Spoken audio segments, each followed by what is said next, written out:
Good morning. At 6 o'clock on today's show, Make Iran Great Again. US President Donald Trump floats the idea of regime change in Tehran.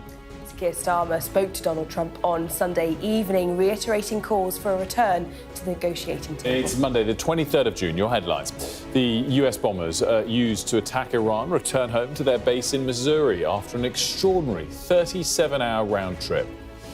Bullseye. US President Donald Trump celebrates their mission, saying they caused monumental damage to Iran's nuclear sites. Attention is turning to what happens next amidst fears of a surge in oil prices after Iran's parliament votes to close a key shipping route. Also ahead, the NHS begins the rollout of weight loss jabs to patients in England. And in the sport, England captain Ben Stokes strikes late on day 3 at Headingley to leave the first test against India evenly poised.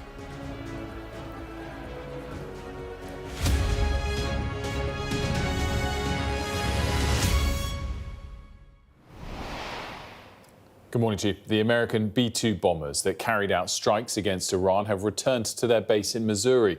President Donald Trump celebrated their mission, saying they'd hit the bullseye and caused monumental damage to Iran's nuclear facilities.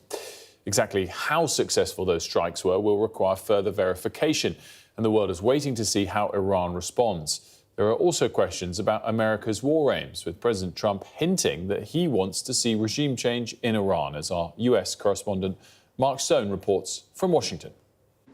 Well, a few updates overnight. The first is imagery of the B-2 bombers returning to their home base in Missouri after an extraordinary 37-hour round trip. These are the stealth bombers which carried the bunker-busting bombs that were dropped on the nuclear sites in Iran. They are now back at their home base, and President Trump has issued a post on Truth Social, says the great B-2 pilots have just landed safely in Missouri. Thank you for a job well done. It was an extraordinary military operation, but what will the fallout be? I think that is the key question. How will Iran respond to this? The Americans are framing this as a quick hit, in and out, one night of strikes, and then drawing a line under it and hoping that Iran either doesn't have the guts or the capability to strike back and attack American targets in the region. But late yesterday afternoon, Donald Trump posted on social media, flirting with the first time with the prospect of regime change in Iran. He wrote, "It is not politically correct to use the term regime change, but if the current Iranian regime is unable to make Iran great again, capital letters, why wouldn't there be a regime change?" And then he wrote MIGA, a play on words there of his own slogan, "Make America Great Again, Make Iran great again." So that the first hint from Donald Trump, whether he's serious or not, that down the line, perhaps if Iran doesn't play ball, then regime change could be something that the Americans are interested in. What is interesting about that statement is it does not align with what the Vice President J.D. Vance said to NBC News on Sunday, making clear that this, from an American perspective, is not about regime change.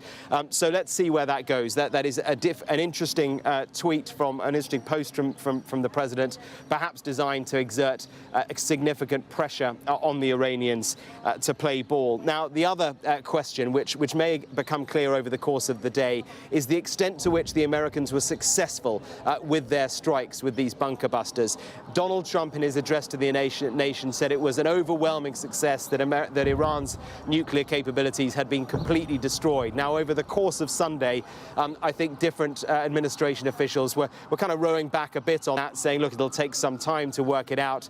The vice president saying, over time, we will dismantle Iran's nuclear capability. And to that, Donald Trump posted yesterday, the damage to the nuclear sites in Iran is said to be monumental. The hits were hard and accurate. Great skill was shown by our military. But only when the IAEA inspectors are able to reach those sites will it become independently clear just how successful from an American perspective, how disastrous from an Iranian perspective those strikes actually were. Donald Trump will now focus on the NATO summit. That begins tomorrow in The Hague. He is due to go there. The focus, of course, for that would, just a few weeks ago, have been wholly on Ukraine. Now it will be, yes, on Ukraine, but also, of course, on Iran and the Middle East.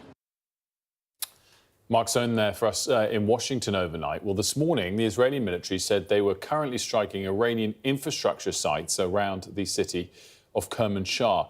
It comes as officials from Tehran confirmed that a man who was convicted of spying for Israeli intelligence was executed. Well, overnight, air raid sirens rang out across parts of Israel after another round of missile strikes from Iran. These are live pictures from Tel Aviv after the 10th night now of the conflict. Well, back here in the UK, Sir Keir Starmer was the first European leader to speak to President Trump following the strikes on Iran. That happened late yesterday. Mari's here to tell us more about that. I mean, tellingly, maybe the first, but clearly after everything was done and dusted. Yeah, clearly. So there appears to be some kind of diplomatic blitz going on at the moment. So yesterday, Keir Starmer, he spoke to the Sultan of Oman, he spoke to the King of Jordan, he spoke to E3 partners, so Germany and France, and also Mark Carney from Canada. But as you were saying, almost most importantly, the US president. So let me read you part of the readout that we got overnight from that meeting, where it says the leaders discussed the situation in the Middle East and reiterated the grave risk posed by Iran's nuclear programme to international security. They discussed the need for Iran to return to the negotiating table as soon as possible and to make progress on a lasting settlement. So you can see that the focus is still very much on de-escalation, diplomacy, negotiation. Nowhere have we yet heard explicitly from the British government that they support the US actions in Iran. They have said that the US has taken these actions because of the nuclear threat in Iran. And there's been lots of other rhetoric around it, but we haven't had any kind of positive noises coming from the British government to say, we back the US, we support this, we're happy we did this. And I think that's really, really interesting because clearly, to an extent, Keir Starmer right now is trying to find a very delicate balance. He's walking a difficult tightrope between supporting the US and our allies, but also not being seen to perhaps be getting dragged into an international conflict or another war in the Middle East. There is still the ghost of Iraq, if we're being frank, that voters and people at home might be thinking about and feeling, uncomfortable about. So Keir Starmer's really trying to be careful about how he deals with this and exactly the kind of words that he and his government is using. The key question really, and it was touched on Mark Stone's report there, is how is Iran going to retaliate and what does that mean for us here in the UK? There is talk about whether Iran might close the Strait of Hormuz. If that is the case, that will have massive international ramifications for the global economy and for the UK's economy. Oil prices, the kind of things that you've already been talking about. And of course, there is speculation about whether the increased terror threat from Iran could pose a threat to the UK and British citizens as well. It's going to be fascinating to see if they are explicit on, I guess, not just whether they support the action by the US, but the legality of it in the next 24, 48 hours, because it's hugely significant as things stand. But if things do escalate, it becomes even more significant, because then I think the sort of absence of an explicit point of view from the UK government on all of this becomes impossible to maintain. And if it escalates and they don't really feel it's the right course of action, they might have to outright criticise the US. It might not be a case of coming out and saying we support this action. If it develops further and they haven't commented, they're really stuck between a rock and a hard place. Yeah. And really, what does that mean for the UK's relationship with the US? What does that mean for Starmer's relationship with Trump? What does that mean for our economic relationship going forward? The UK government will be acutely aware of how all of these things are intertwining and are massively intrinsically linked. And they are going to want to try and keep in the US's good books, while nonetheless remembering that our Prime Minister has a background as a human rights lawyer. Yeah, really fascinating, Mari. As always, we'll be talking to the Foreign Office Minister, Luke Pollard, at 7:15. Now, the UN Security Council convened an emergency meeting in New York last night to address the strikes. Iran accused the United States of waging war under a fabricated and absurd pretext, while the US defended the intervention. Iran has long obfuscated its nuclear weapons program and stonewalled good faith efforts in recent negotiations. Madam President, the time finally came for the United States, in the defense of its ally and in the defense of our own citizens and interests, to act decisively. The timing, nature, and the scale of Iran's proportionate response will be decided by its armed forces. Well, Asian markets are watching the events in the Middle East nervously. There's been a jump in oil prices, of course, as well. Let's speak to our Asia correspondent, Helen Smith, who's in Beijing. Helen, a bit of selling today, but really, when you consider the scale of what's happened over the weekend, it could have been more pronounced. Yeah, that's right. I think you could describe the movements in the markets this morning as reflecting anxiety rather than panic. There are small jumps in the oil prices. There are kind of relatively small hits to the stock markets. But if we were to take a comparative point of the day that Donald Trump announced his big raft of tariffs just a few months ago, the falls are actually pretty minor in comparison to what we saw then. Analysts saying that it probably reflects a sense that while there was this escalation, that perhaps in the longer term, there might be a sort of more stability forthcoming, perhaps Iran who is not nuclear armed, perhaps even possibly regime change. However, I think it's worth saying that I think those markets would move significantly more if there were certain types of escalations that are quite possible in the coming days, particularly sort of economic ones. So, for example, if America chose to specifically target Iran's oil exports, that could have a big impact. Only 2% of the global supply, but certainly prominent here in Asia. More problematic, though, would be if Iran chose to close the Strait of Hormuz. Crucially, 20% of the world's oil and gas supplies flow through that crucial shipping lane that at its narrowest point is only 20 or so miles wide. So that would be significantly more serious.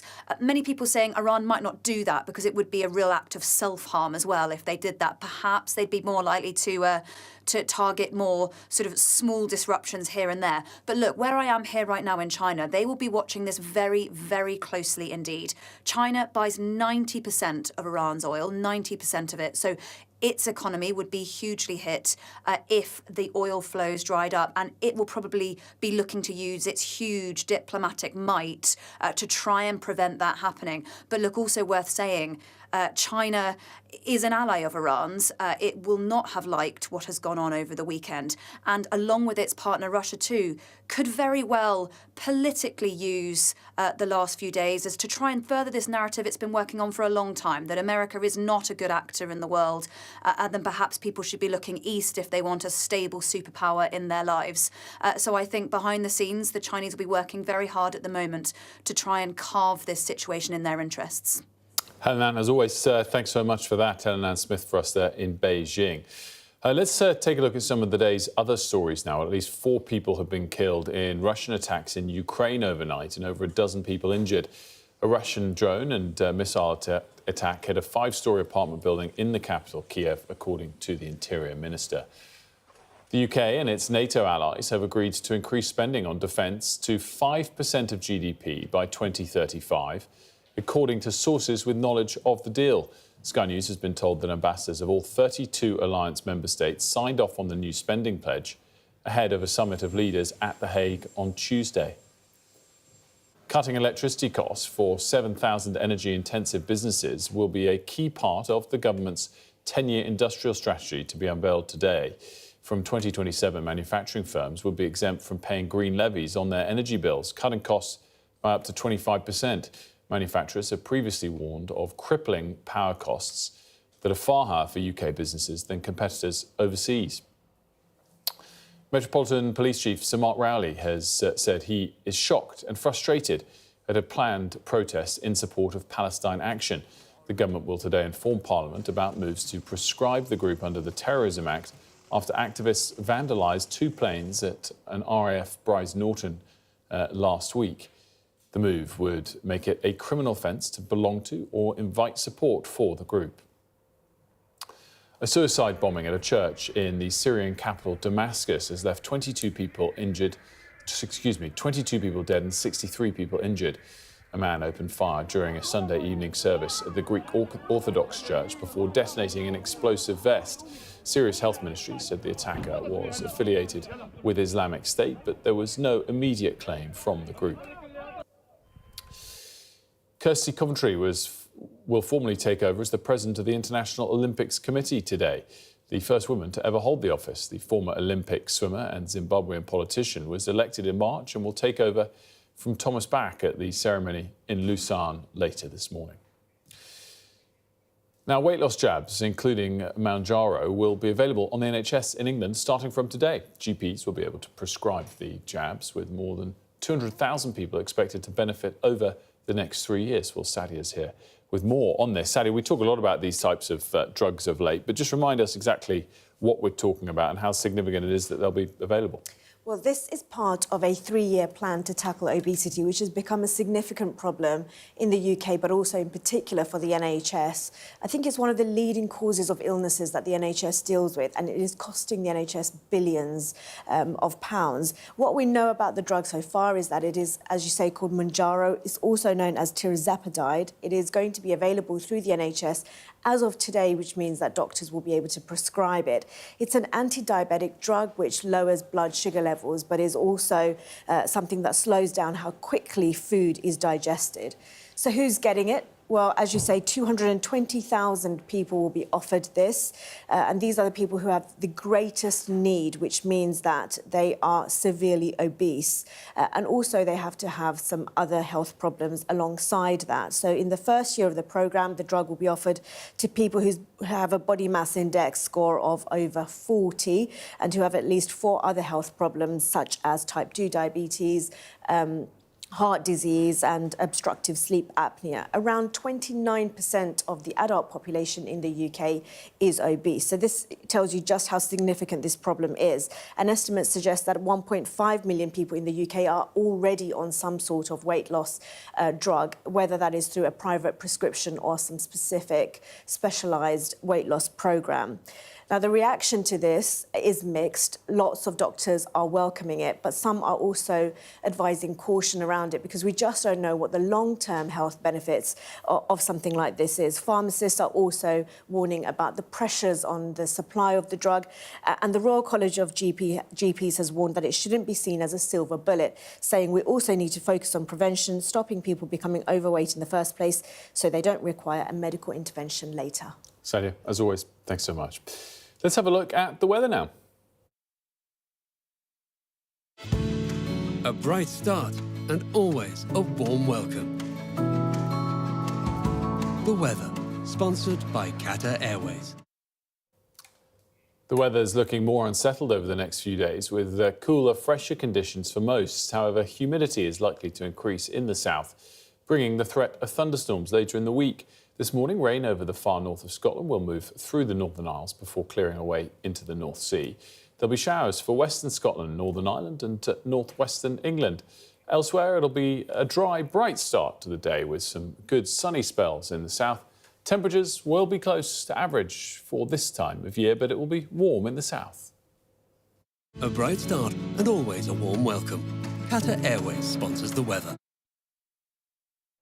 So to come in on the Breakfast Show, we're going to be talking more about the situation in the Middle East. What might Iran do next?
Turkey is burying its dead. Whole families died in this collapse. Generations wiped out. I'm Siobhan Robbins, Sky's Europe correspondent based here in Berlin. This is just a small sample of the deadly arsenal taken off the streets. Anyone could say, I'll do that, and then have to go and shoot someone. Yes. Sky News, get the full story first.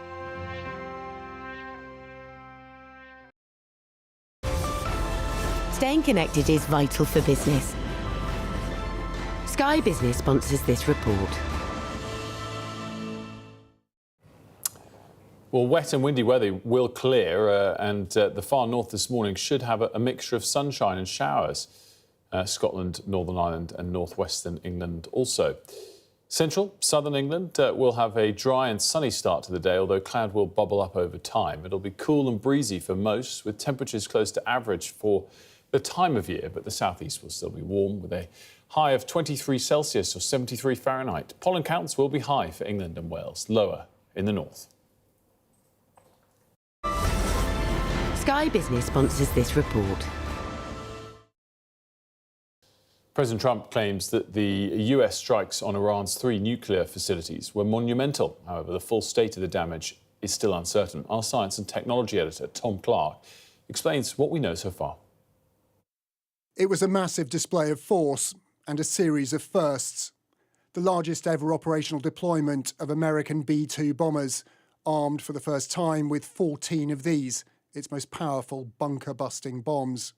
Operation Midnight Hammer involved 7 B-2 bombers, 125 warplanes in total, as well as warships and submarines that hurled as many as 75 precision weapons at Iran's nuclear facilities in just 25 minutes.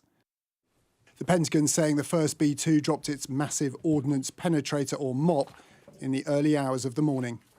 As the president stated last night, the remaining bombers then hit their targets as well, with a total of 14 MOPs dropped against 2 nuclear target areas. One was the Natanz uranium enrichment facility, its underground centrifuge halls targeted that Israeli raids couldn't reach last week. But the toughest target was Fordo, believed to be Iran's most sophisticated uranium enrichment plant, 60 miles south of Tehran, built in tunnels shielded by 80 metres of mountain above, beyond the reach of even a 13-ton bunker-buster bomb, but not perhaps 12 of them. In this satellite image from before the attack, you can see Fordo's security perimeter and 3 tunnel entrances. Compare that to after the strike, these grey areas, presumably dust and debris from the attack zone here. Take a closer look. This was the mountainside before the raid, and here you can see 2 distinct strike zones, each hit with at least 3 bombs. Analysts suggest these details may be ventilation shafts, potential weak points chosen so the bombs carried their explosive payload as deep as possible. So was Donald Trump right to claim Iran's nuclear ambitions have been obliterated? Evidence suggests otherwise. Satellite images support Iran's claims that it removed highly enriched uranium and equipment from Fordo before the attack and filled in its tunnel entrances. Trump's statement that the whole thing has been obliterated implies that, yes, Fordo might have been, but the actual material, certainly the knowledge, and many enrichment machines have been moved, and hence that may be a setback for a few months, but it certainly has not wiped out their capability. The real impact on Iran's nuclear ambitions won't be known until the dust from this assault has settled. And given the number of bombs America just dropped, that could be some time. Tom Clark, Sky News. Well, from the Middle East now to Ukraine, and just wanted to bring you a live shot of the latest situation that we have there in Kiev. Overnight, at least 4 people were killed from a Russian missile and drone attack on the capital in Ukraine. That's according to the Interior Minister of Ukraine. It does seem like at least 4 were killed, and some 13 people, it sounds like, including 2 children and a pregnant woman, were injured. The Russian military's not commented on the issue, We'll bring you more on that throughout the programme here, of course, on Sky News, despite the focus on the Middle East. We're going to take a quick break on The Breakfast Show. When we come back, we will talk more about the situation in the Middle East and get a view from Washington with Katie Balls, the Times' Washington editor. And we're also going to have the sport for you.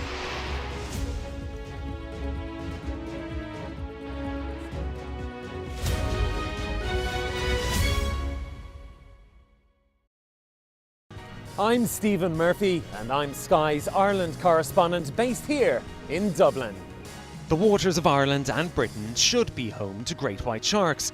If there are great white sharks in this area, there's no reason they wouldn't come here to feed. It's basically a buffet on a beach. This could be not only a record-breaking storm, but potentially the most dangerous storm ever to hit Ireland.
Welcome back to The Breakfast Show. Well, coming up, we'll have our news review with Mari, looking at all the top headlines. We'll also have the latest sport. But first, let's recap all of the day's top stories for you. US President Donald Trump has floated the idea of regime change in Iran. It follows military strikes on the country's nuclear program, which Trump claimed hit the bullseye. UN experts say it's too early to determine the damage. There are also fears about rising oil prices after Iran's parliament voted to shut the Strait of Hormuz, a major shipping route in the Middle East.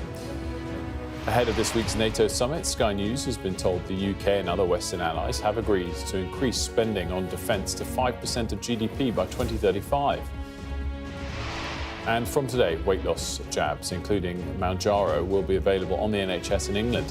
More than 200,000 people are expected to benefit over the next 3 years. Well, in response to the US strikes, Iran will be calculating how and if they will respond. The Iranians have already warned Donald Trump that the attack will have everlasting consequences. But what could that look like? Our international affairs editor, Dominic Waghorn, explains what options are potentially on the table. President Trump has plunged the US into this war with probably the most extreme option he had available. So what happens next, and how likely is this conflict to expand further? Iran is almost certain to retaliate. Not doing so would make it look even weaker. So what could it target? The US has military bases throughout the Middle East, Qatar, Kuwait, Iraq and Saudi Arabia. Killing Americans might be a priority for Iran to try and drive a wedge between Trump and his MAGA supporters back home, who say America is getting drawn into yet another Middle Eastern war, risking US lives. Iran could attack Americans directly with drones and missiles or use proxies in the Middle East. Hezbollah in Lebanon has been massively degraded by Israel. More likely, Iran would use militias it backs in Iraq or the Houthis based in Yemen, whose truce with the US appears to be in tatters. All that would invite massive retaliation, of course, from America, so Iran might prefer asymmetrical options. In that case, Britain could also be a target. Could all this lead to terror attacks in the UK? In the region, there are two stretches of water to worry about, both strategically vital. The Houthis could threaten shipping in the Red Sea, while Iran could directly target vessels in the Persian Gulf, as they've done before, harassing ships with smaller boats, firing rockets at them and seizing them. Now, if the Gulf goes up in flames, expect a big hit to the global economy and the price of oil too. The Iranians have threatened to shut off the Strait of Hormuz, this choke point through which a third of the world's seaborne oil passes. All this would send shockwaves through the world's financial markets. The US has massively increased its presence to retaliate to any retaliation, with no less than 3 aircraft carrier battle groups in the region. As things stand, this is almost certain to escalate, but could it also widen and suck other nations into the conflict? Russia and Iran have a strategic partnership agreement, but it doesn't require Moscow to come to Iran's support. Iran is also China's closest ally in the Middle East, but Beijing is also likely to sit this one out, it's thought, and watch from the sidelines. The priority for Iran's leadership is to survive, to fight another day, and redouble efforts eventually to build the bomb. If Israel can't change the regime in Iran, which isn't easy, it'll have to manage the Iranian threat and cut it down to size from time to time. That could mean years more military action and could be hugely costly for both Israel and its American backers. So Iran is in a very tight spot, but the future could be challenging for both Israel and America too. Dominic Waghorn there for us. We're going to get the view from the US in just a moment. But before we do, let's get you up to date on the day's sport. Staying connected is vital for business. Sky Business sponsors this report. Andrea, 2 years on from your departure from Leeds United, how pleased are you to see them back in the Premier League? I'm very happy. As a fan of Leeds, as ex-chairman, I'm very, very glad for the fans that they are finally back in where they belong, the Premier League. And it is a big release for me because honestly, I had a very traumatic and difficult exit, and finally I feel now that the destiny adjusted everything, and I can come back to Leeds soon. Do you still speak to Parag Marathe and the ownership group? Yes. I speak to him normally a couple of times every month, and we stay in touch during the season. We comment about Leeds, we comment about other football trends, but particularly about Leeds. And we just spoke recently this week when he was in Leeds, but also he was busy in Rangers for looking at new opportunity. I think Parag and the guys involved supporting him and the new management will have the credibility and the experience, they know how to take it to the next level. So they can take back the route and the direction to bring back Leeds as a, I hope, top club and back to Europe one day. How difficult will it be for Leeds, that jump from the Championship back to the Premier League, because you've done it, and with success in that first season under Bielsa, Leeds finished 9th. The gap between the Premier League clubs and the newly promoted club is getting bigger and bigger. In the last 2 seasons, basically all the club promoted bounced back to the... Sky Business sponsors this report. Still to come here on The Breakfast Show, we'll have our news review with Mari, and we'll get the view from the US.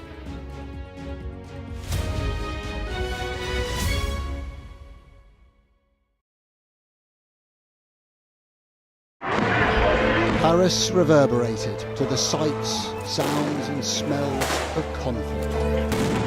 There's a focal point to all this anger And that is Emmanuel Macron. I'm Adam Parsons, Sky's Europe correspondent based here in Brussels. There are dozens of people desperately clambering to get onto that boat. It is a chaotic scene, but it's being watched by dozens of French police officers on the beach.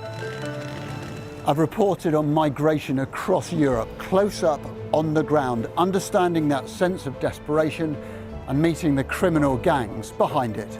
This old fishing boat set off from the Libyan port of Tobruk.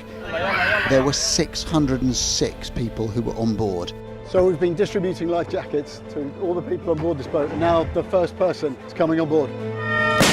This is the ugly side of Italian football. In Italy, everything is really organized. Football's problems with hooliganism, racism were just dormant, and now they're back and they're getting worse. We cover so many countries, languages and cultures and work hard to gain trust to bring you the full story first. Help is slowly reaching these places. It's not just homes, but whole streets like this one that have been reduced to rubble and dust.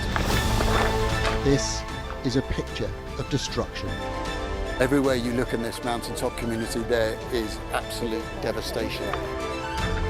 These are the settlers in waiting, keen to start a new life, to annex Gaza for Israel. The least we can do is just kick them out of our land. Gaza, which is just 2 miles in that direction, is under attack again. Getting the chance to tell people's stories, it's a privilege. There's always more to the news than a headline. We want to discover, to delve a little deeper, to find out what's really going on. Explanation, analysis, the people at the heart of every story.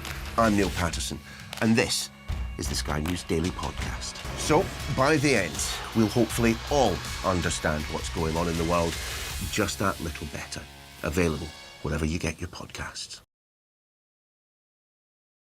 Our app gives you the very best of Sky News wherever you are.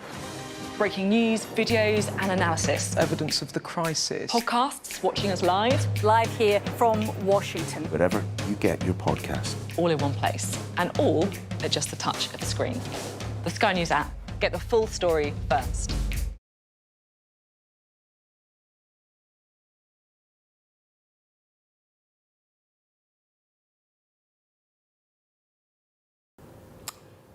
Right, time now for our news review. Mari's here with that. Mari, first story I've gone for, oil price jumps after US strikes Iran. Looking at the kind of prices as we speak right now, Brent, the international gauge of prices, is at $78. WTI, which is sort of the US-led price, is about $75. A lot of talk that the jump in oil prices isn't that pronounced, which is accurate. We're only up 1% or so this morning, but it is worth putting it in context that over the course of the month of June, we're up about 25%. So came into the month, if we look at the WTI price, at about 60. Now, that was probably artificially low, even aside from any kind of war developing. Prices had really slid over the course of the prior couple of months.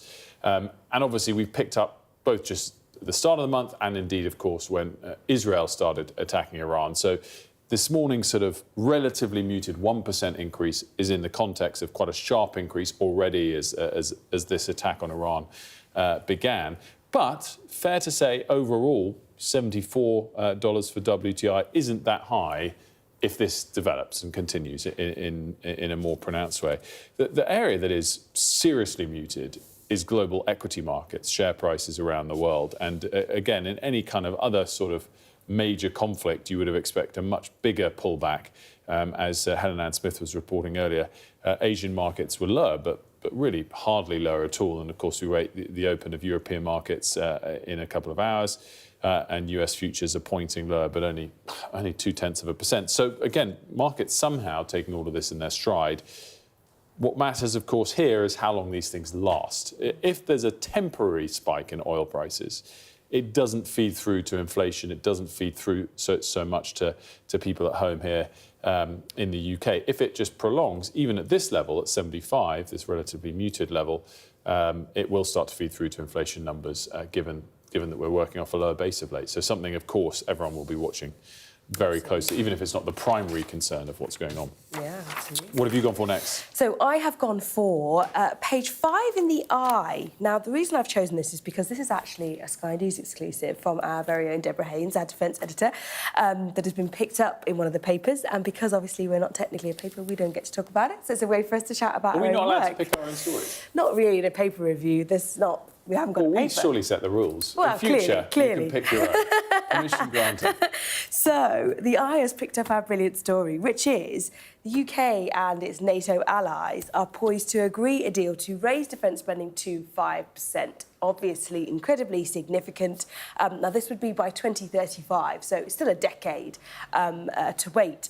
But nonetheless, we know we've been hearing lots of reporting over the past week about the UK government pushing back or trying to push back the original deadline or date that was more going to be around perhaps 2032, for instance.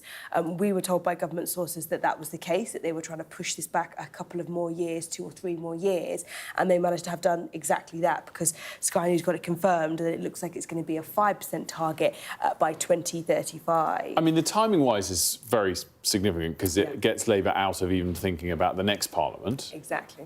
But the 5% number is hugely significant. Yes. I mean, it's a huge step for NATO and the message it tries to send to the US, the message it tries to send to countries like Russia. But, God, it's a massive problem for the Chancellor. Massive. I mean, it's a huge amount of money you've got to find at a time where we keep hearing from the government that there's no cash and everything's tight and everything needs to be cut and taxes might have to go up in the autumn. This kind of money, I mean, think about it. So we went from 2.3% to 2.5% by 2027. Now, the government made a big song and dance about that, about how much of a big deal it was, how difficult it was for them to do it.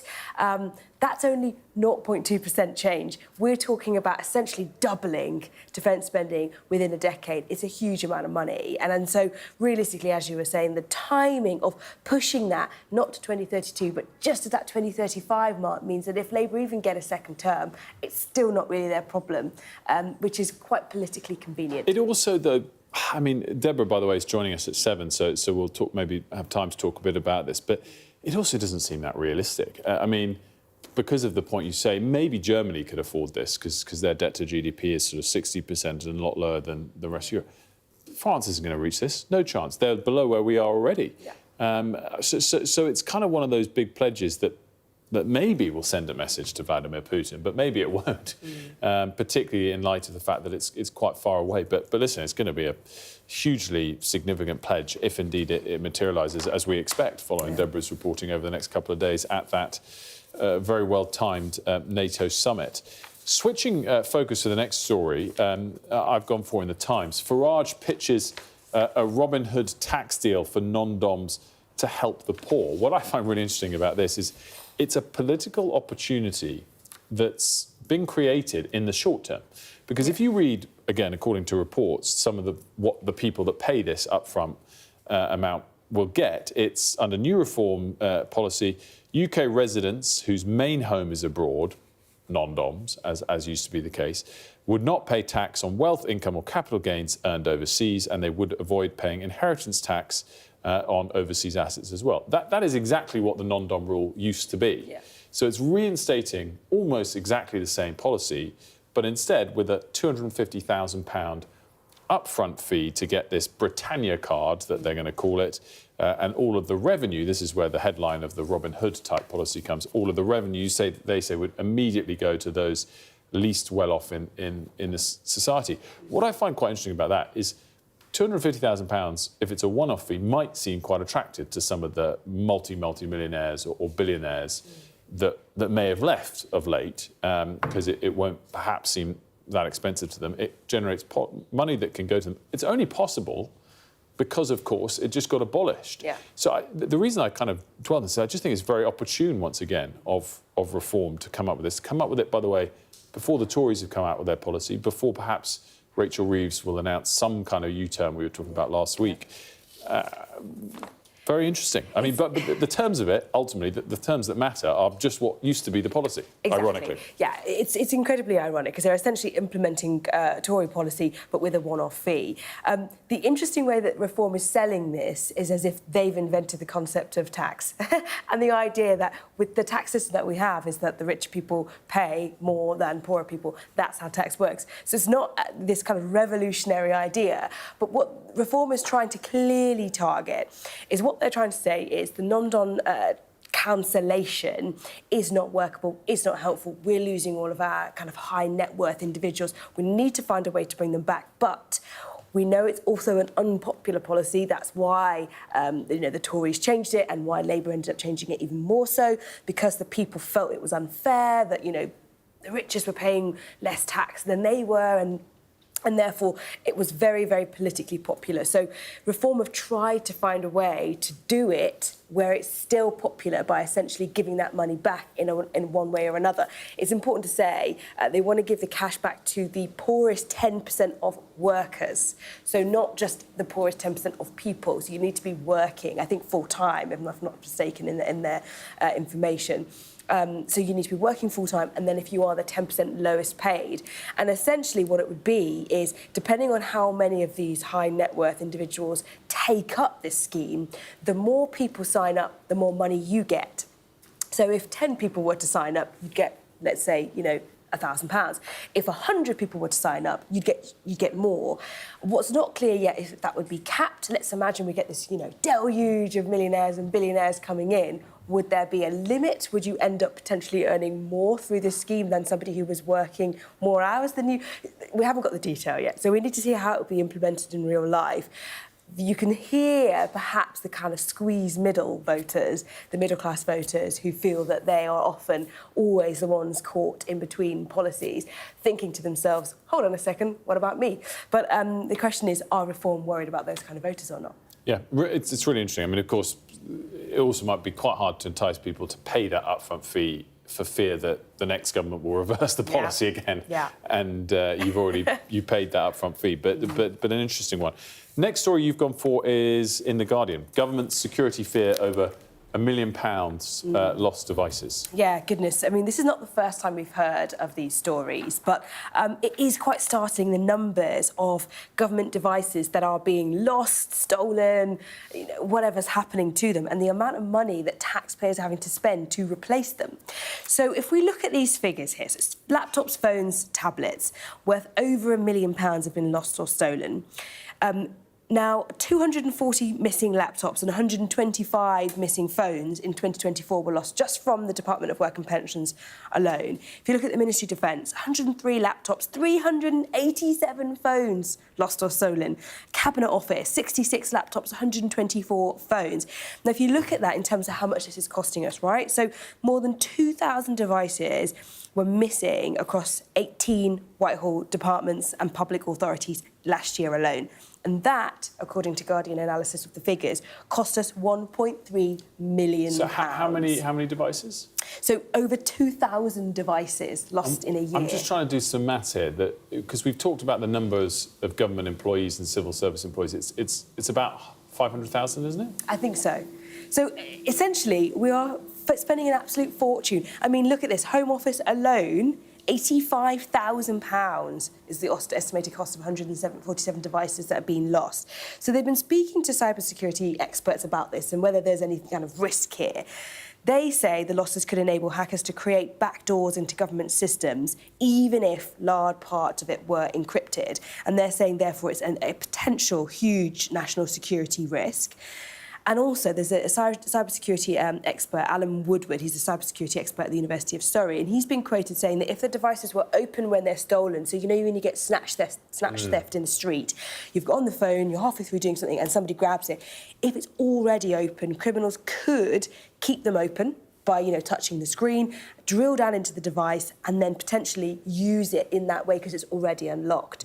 Really concerning in terms of the cash, and also a little bit concerning in terms of the cybersecurity. Yeah, but also baffling in terms of the numbers, because it seems like every civil servant must be similar to my brother, who loses a phone once a week. But I mean, that is bizarre. It's very the number when you, even though there's a lot of employees in that group, the percentage for that many losses per year startling. Is it doesn't really make sense actually. But anyway, Maury, as always, great stuff. Enjoyed that news review as always.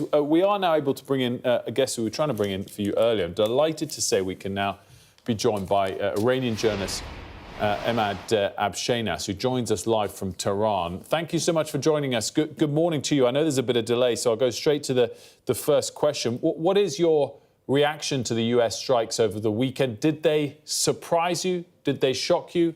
Or were they somewhat expected?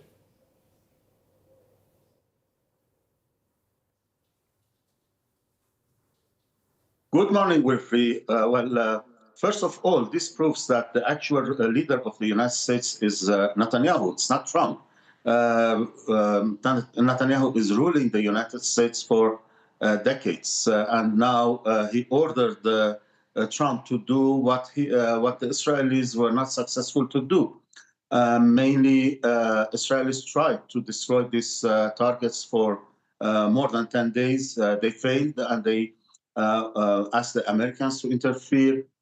Mainly, it was expected here in Iran that this would happen, especially something like 4 or 5 days before the strike. The inspectors of the IAEA left these places, so Iranians were pretty sure that something is going to happen. So it seems, still there is no actual proof, but seems that they took away all the important things which were there, like the uranium.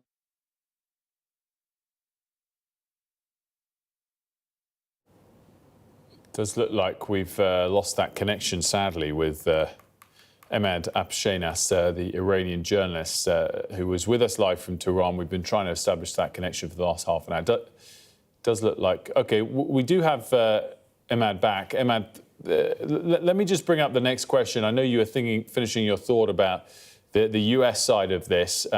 So do please finish that thought. But also, again, with the delay, I'll just add the next question, which is how hard will it be for the Ayatollah to agree to go back to the negotiating table in the short term? And do you think the most likely outcome in the short term is a significant Iranian military response?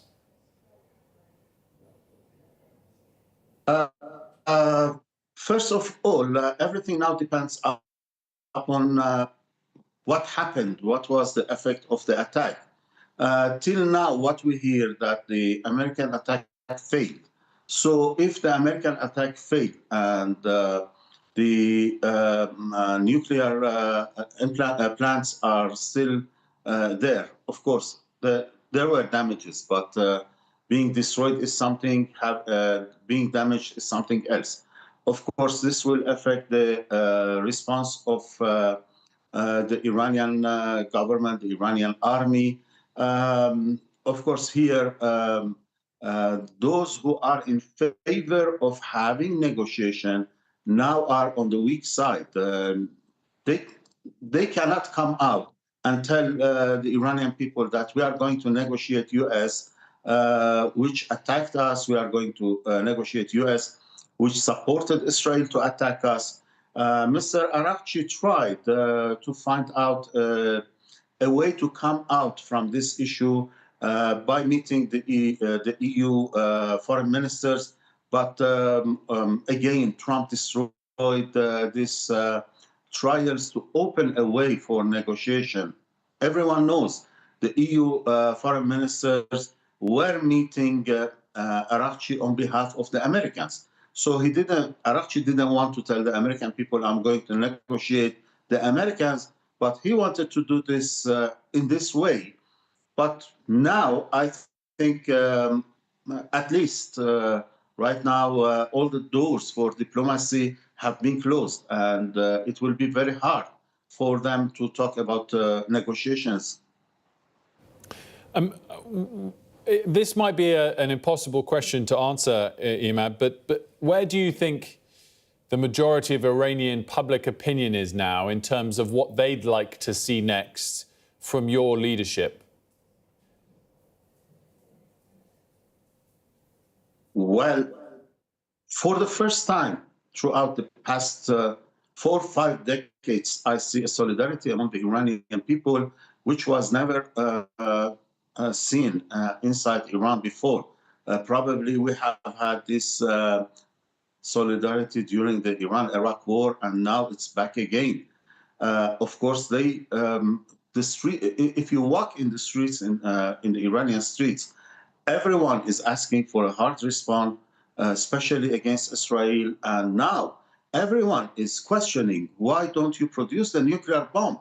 Our entity is in danger. The Iranian people don't believe that the problem of the Americans and Ahmed, Israelis forgive me is for interrupting. We Iranian are nuclear out of program. time on this hour. We do thank you for coming up and being available for us. We're going to have more on this and all the day's top stories in just a couple of moments.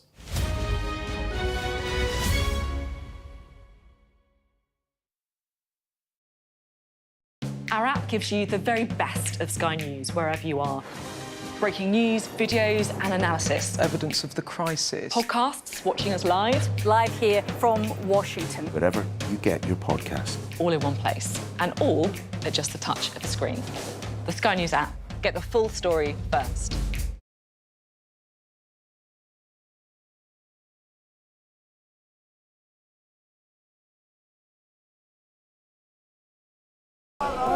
Turkey is burying its dead. Whole families died in this collapse. Generations wiped out. I'm Siobhan Robbins, Sky's Europe correspondent based here in Berlin. This is just a small sample of the deadly arsenal taken off the streets. Anyone should say, I'll do that, and then have to go and shoot someone. Yes. Sky News. Get the full story first.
Good morning to you. It's 7 o'clock on today's show. Make Iran great again. The US President Donald Trump floats the idea of regime change in Tehran.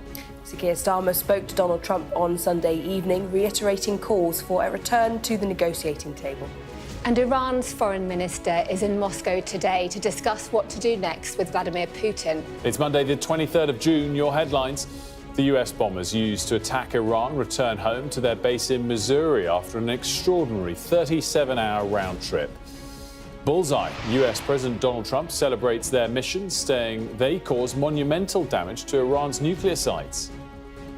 Markets watch nervously amidst fear of a surge in oil prices after Iran's parliament votes to close a key shipping route. Also ahead, the NHS begins the rollout of weight loss jabs to patients in England.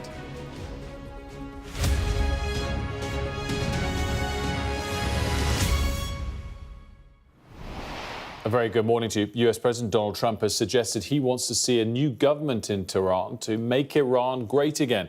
He celebrated the return of American bombers to their base in Missouri, saying they had caused monumental damage to Iran's nuclear facilities. We've got full team coverage for you, as always, to discuss the Trump administration and what Iran might do next. We're joined by Deborah Haynes. Mari's here for our perspective on what it means for the UK. But first, let's get an update from the region. Tom Cheshire is live in Jerusalem for us. Tom, so much focus, of course, on what happened overnight a few nights ago, but also what happened overnight last night. Yeah, even as we're still awaiting that response, this is a war that continues to be fought and continues to be fought hard here. Sirens went off at around 3 in the morning last night. There was a missile salvo from Iran.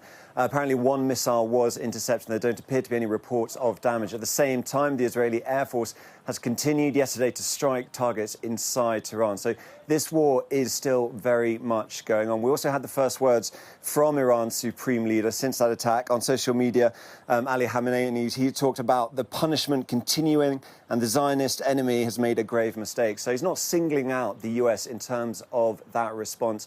But it seems that Iran is still deciding exactly what to do. It is in a difficult situation. Its leaders have been decimated over the course of the last days, and then this US intervention. So this war is still raging, but the US has entered it. There has been an escalation, despite US politicians like J.D. Vance and Pete Hegseth, the defense secretary, saying this was an attack on the Iranian nuclear program. This wasn't about regime change. There have been those words from Donald Trump. That may cause Tehran to change its calculations. So we still await their official response, really, their military response to that US assault. Tom, as always, thanks so much. Tom Cheshire there. Mari, I guess we're still actually waiting to know what the UK government thinks about these attacks specifically. Yeah, exactly. So we've had very carefully worded responses from the UK government on the US action in Iran, but we haven't had any explicit support for the attacks, any explicit support for the US when it comes to the military action, which I think is really, really interesting. They have been asked quite explicitly on that and they haven't responded. And so they've said very, very clearly that the Iranian nuclear threat is an existential threat to the region, that they're urging diplomacy, they're urging de-escalation. And I think that's really interesting and speaks volumes in itself. The PM's been on a bit of a diplomatic blitz. He held a Cobra meeting yesterday, and then he also had meetings with the Sultan of Oman, the King of Jordan, the US President, of course, and also Mark Carney, as well as the E3 partners, France and Germany. And the most important almost of that meeting with Donald Trump, we can give you a bit of a readout from what we got overnight between that meeting, where it says the leaders discussed the situation in the Middle East and reiterated the grave risk posed by Iran's nuclear program to international security. They discussed the need for Iran to return to the negotiating table as soon as possible and to make progress on a lasting settlement. So you can see exactly what I was saying there, being very, very careful about the language. Clearly, Keir Starmer's feeling perhaps slightly awkward in terms of the fact that he does not want to be dragged into another conflict very quickly. He knows that there are members in the Labour Party who are going to be quite concerned about that, scars from Iraq, for instance. But simultaneously, he wants to be really demonstrating that he is supporting the US and the UK's allies, and he obviously wants to keep the US as a friend, clearly. So he's trying to find this perfect balance, which is really, really difficult, I think, for the Prime Minister at the moment, especially when MPs, for instance, from the Conservative Party, will be saying you should be backing the US much more robustly, whereas, for instance, those on the left will be saying, hold on a second, I don't want this, maybe we should be breaking away from the US. So you've got kind of those two different sides pulling in different directions as well. And Deborah, in terms of what happens next, obviously a big part of that is down to the Iranians, but a huge part of it as well is down to what the actual aims are of President Trump and Prime Minister Netanyahu. And if it is regime change, as was hinted at by a tweet overnight, which will be on our screens shortly, that means this is going to go on a lot longer and a lot deeper. I mean, I think nobody really knows what's going to happen next, and nobody really knows if regime change is the goal, how long or quickly that might happen. You know, we've seen before, like in Syria, a regime can topple very fast when under pressure. It can have the Iranian regime has been in power for decades and is an extraordinarily strong and tough force in terms of suppressing its own people. But under pressure, a regime like that is very brittle, so it could collapse, and then what would happen? But I think more pertinent in terms of the US intent, they have all come out, all of the American leaders, as in Donald Trump and the rest of his top team, to say that this was about the obliterating Iran's nuclear program. They have clearly set that as the reason for the military action, and yet there are big questions as to whether really those strikes overnight into Saturday have obliterated the nuclear program as much as Donald Trump and J.D. Vance and Pete Hegseth have said that they have, given that there is plenty of evidence that would suggest the Iranians moved a lot of the enriched uranium and other equipment from, for example, Fordow, Natanz, Isfahan beforehand. And so rather than stop the programme, there is a real risk it could accelerate their intent, according to the Americans, to build a bomb. Does Iran have friends that can help them in the short term? The foreign minister's on the way to see President Putin. Yes, so he travelled. He said yesterday he was there. He was travelling yesterday and he's going to be meeting this morning. He said that he was going to be having serious consultations with the Russian president. He said that Iran and Russia are strategic partners, that they are friends and that they coordinate their positions together. But it's also really important to look at the state of Iran right now. It's lost its allies in the region in the form of Hezbollah, severely degraded from Israel's attacks, Hamas, severely degraded, the Houthis in Yemen under fire, the militias in Iraq also under pressure, well, the ones in Syria massively under pressure, the Assad regime gone, and many of the top leadership inside the Iranian military also killed, a lot of its ballistic missiles capabilities taken out. Iran is weak militarily, so what can Russia do? Russia will want to keep that regime supported because it's plays to its own national interests, given that close alliance. However, Vladimir Putin is fighting a war in Ukraine. He's benefiting from the US not stopping that war so far. So there are lots of balancing acts that he's going to be coming up with or trying to calculate. Just quickly, a brief reflection on, I guess, what we learned from the mission itself over the weekend. Is US supremacy over the region as a whole kind of unbelievably clear? Could they win a bigger, wider war with ease or not? Using the utility of military force is never without risk. But the operation that they carried out, Operation Midnight Hammer, was a pretty extraordinary display of American firepower. An 18-hour bombing mission by these B-2 bombers loaded with 30,000-pound munitions, 14 of them dropped on 2 sites. At the same time, a submarine firing more than 24 T-LAM cruise missiles against the Isfahan site.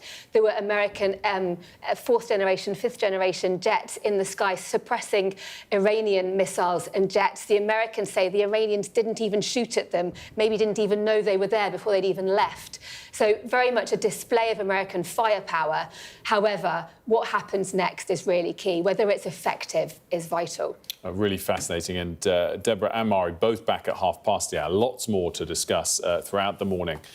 here on Sky News, including your big scoop on what might be announced at the NATO summit this week. For now, Mari, Deborah, thanks so much. Our thanks to Tom Cheshire as well. Quick snapshot on what the markets are doing this morning, because, of course, that is the second derivative of what this all means. And actually, there's a calmness, surprisingly or not, to the Asian markets. If we just go back to see them, Asian markets were down sort of 1% or so this morning, but they've recovered.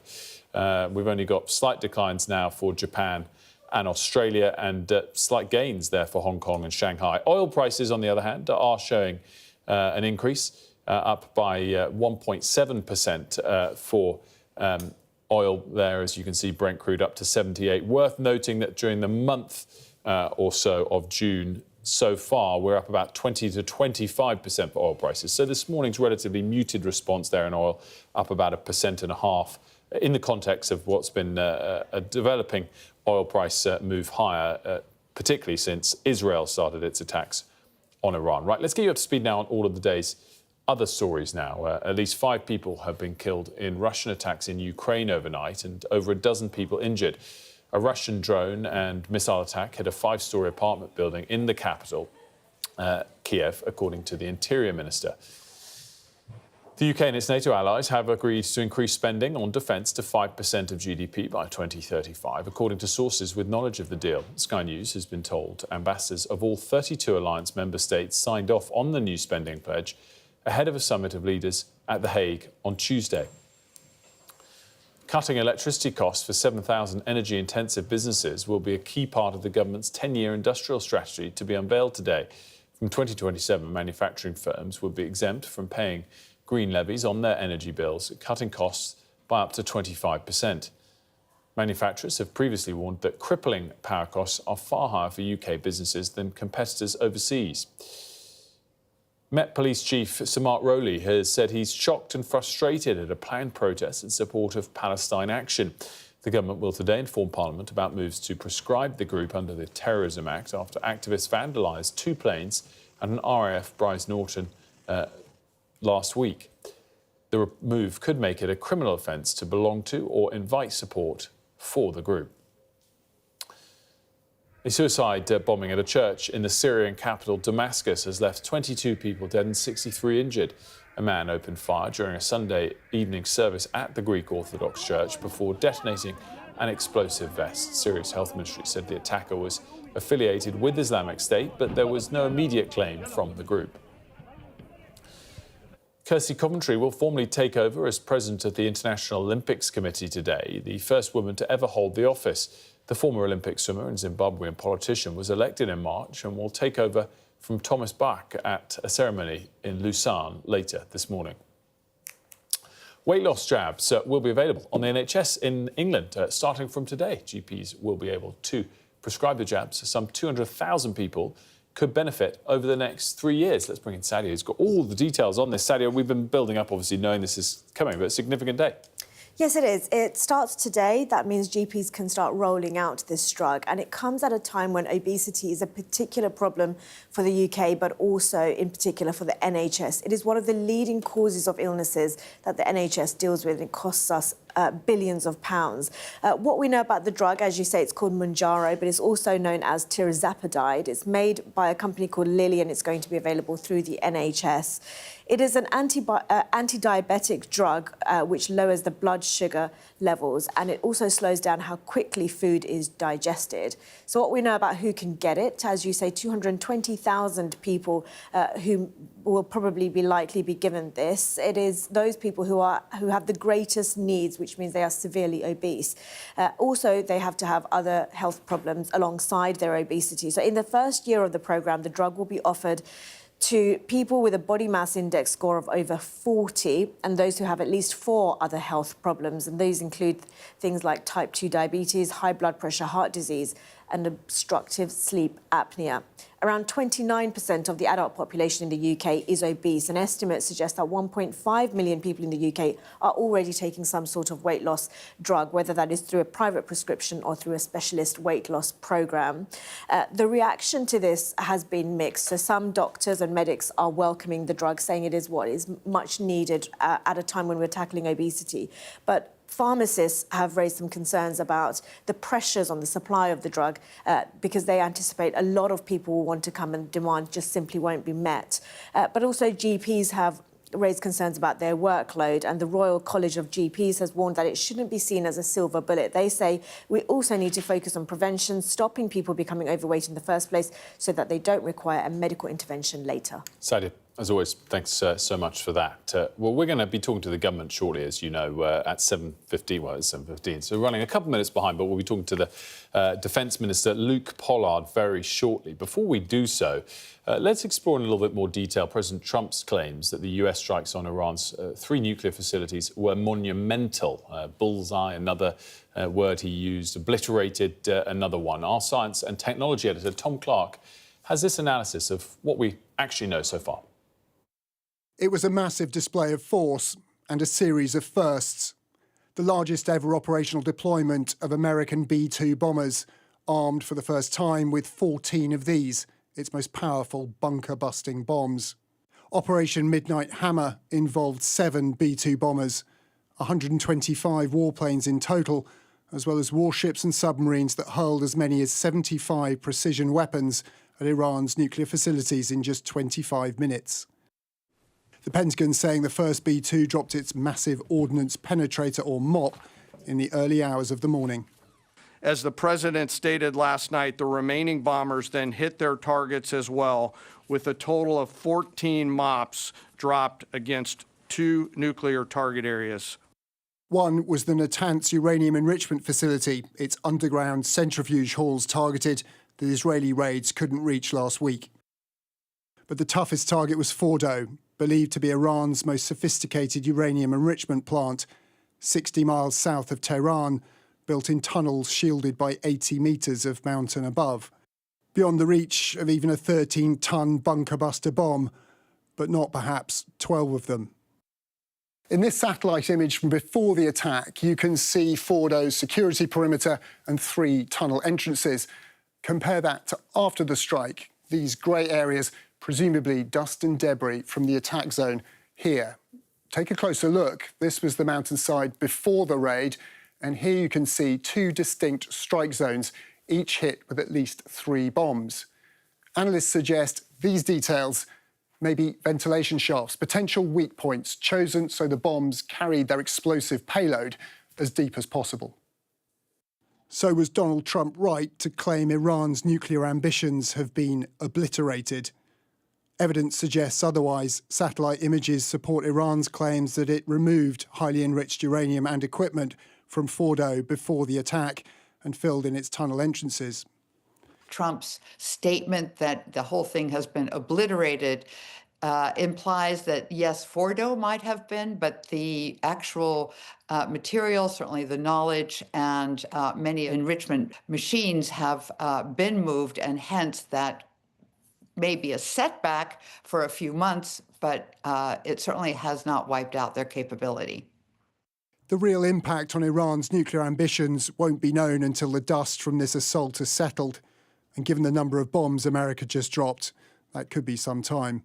Tom Clark, Sky News.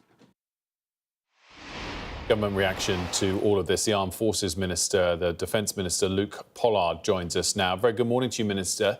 Thanks so much for joining us. I guess my first big picture question is the UK government disappointed, ultimately, that the US felt it necessary to attack Iran over the weekend? Well, the US felt it necessary to take action to alleviate what they felt was a severe threat to their security and regional security. Our focus as a country has been to get Iran back to the negotiating table, for them to negotiate in good faith. And that is the priority, because ultimately, to stop Iran having a nuclear weapon, and they should never be able to possess a nuclear weapon, we need not only for the nuclear facilities to be disrupted, but for the knowledge and awareness within the Iranian regime to be locked out so they can't ever develop nuclear weapons again in the future. Because once they've started on that path, they possess the knowledge, which means they could go back to it. That's why they need to be locked out with a negotiated solution. And that's why the Prime Minister, coordinating with our French and German allies, are applying pressure on the regime with support of our Gulf partners to get Iran back to the negotiating table so we can find that lasting solution. So is our government pleased or disappointed that the US took this action? Well, it's not for me to comment on the particular US action, but we're assessing the battle damage at the moment to understand the true extent of the strikes. But our focus and the work that we are doing in conjunction with our US allies, as well as those across Europe, is to put the pressure on the Iranian regime to get back to negotiations, because a diplomatic solution is how we bring this crisis to an end, with Iran not able to create a nuclear weapon, handing over their nuclear materials that they possess, and giving commitments that they won't threaten regional stability by developing a nuclear weapon in the future. Forgive me, Minister, but it specifically is your role to comment on military action when it happens around the world so that we know what our government thinks towards it. Is our government pleased or disappointed that the US took this action? Well, I'm not going to be able to comment on, given that question, but what we can say is that we were not involved in the military action that the US took, nor have we been involved in the action that the Israeli government have been taking against Iran. Our focus has been on securing a diplomatic solution to this, as well as protecting our people in the region, because the UK has a number of military bases across the Middle East. We're there to secure not only the protection of our Gulf allies, but also to deal with the counter-terrorism threat that exists in Syria and Iraq at the moment. And for that reason, given the heightened tensions, we're making sure that we have the highest level of force protection for our people, so we know that they're safe and they're able to continue to deliver the vital, critical mission that they do for UK defence and our national security. Were we not involved, Minister, because we felt it was illegal? No, we're not. We were not involved. We were not asked to participate in the strikes, and we did not participate in them. We didn't provide UK bases for those strikes, nor were we involved in the kinetic action that we've seen reported on the news over the past few days. What we have been doing, though, is building a coalition internationally of our partners and our allies in the Middle East to put pressure through a variety of diplomatic channels on the regime in Iran, to make clear that not only is escalation and responses to that strike in no one's interest, starting a regional war is not in Tehran's interest, it's not in the interest of any of our Gulf allies, nor any of our countries in the West, but that we need Iran to realise that the route out of this is not with military retaliation, but with getting with diplomatic action to get around the table, to negotiate a deal in good faith, which they have not been doing in recent months, that puts their nuclear material beyond use, verifiably destroyed or handed over to international partners for destruction, and that they commit never to develop nuclear weapons that threaten regional stability in the future. With all due respect, though, Minister, I mean, that's what you're trying to do to urge the Iranian side, which clearly hasn't worked thus far. Perhaps more importantly, any attempts to urge the US not to take action clearly failed dramatically already.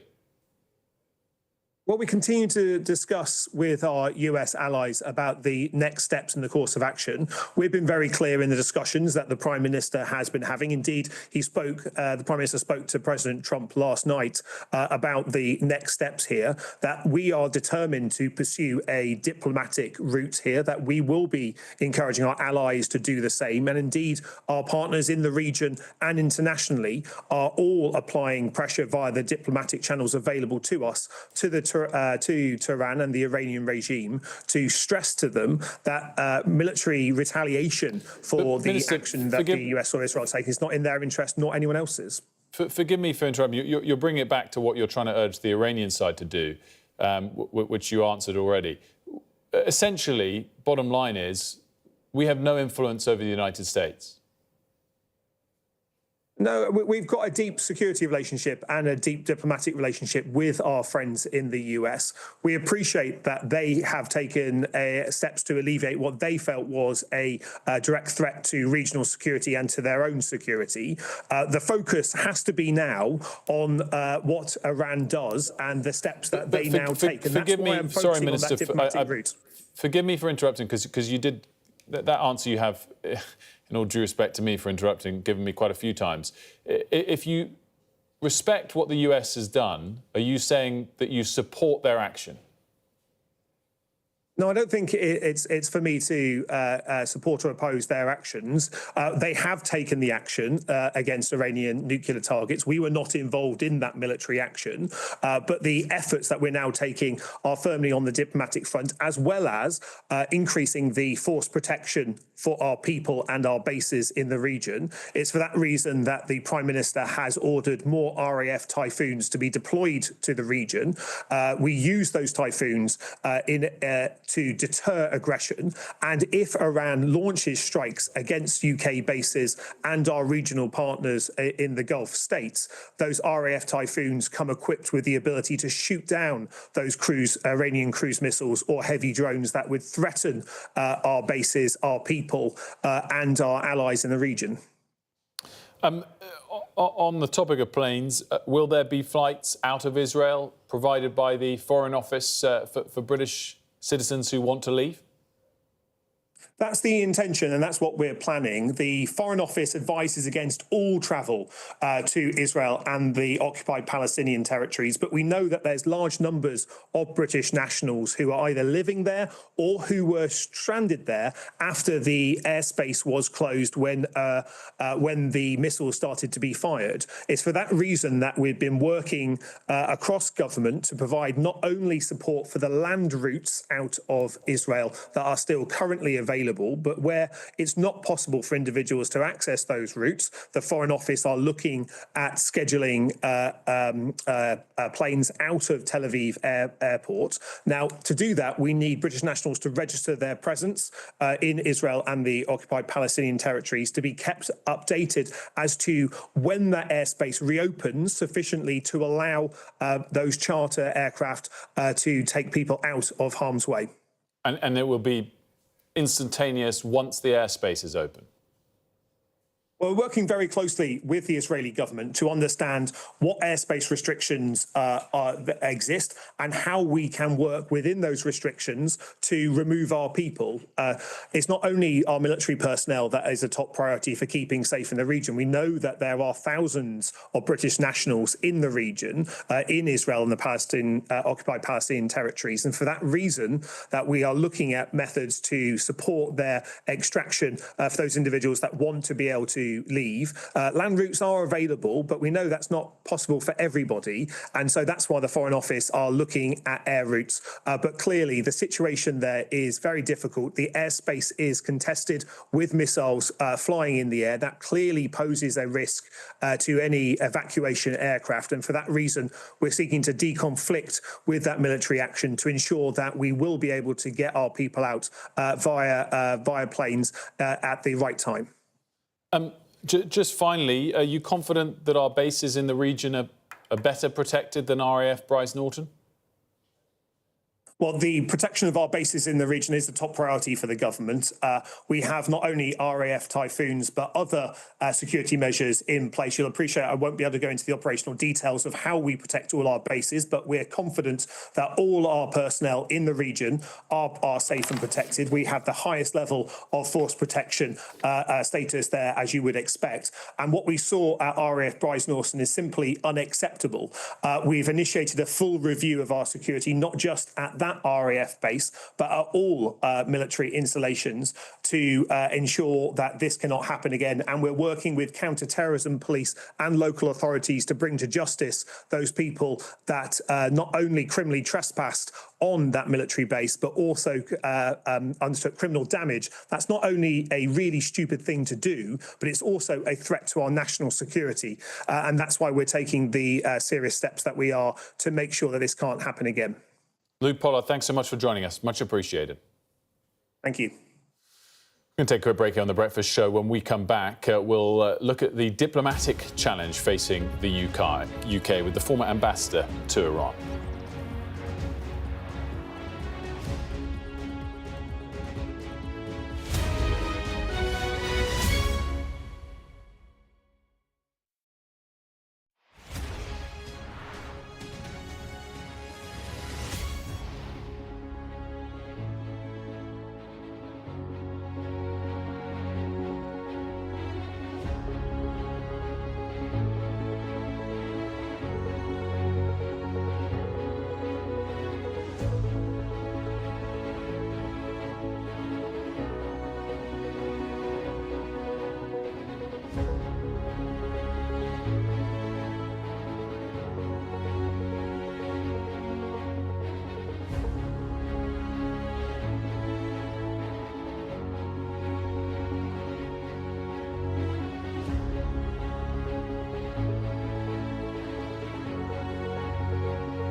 Our app gives you the very best of Sky News wherever you are.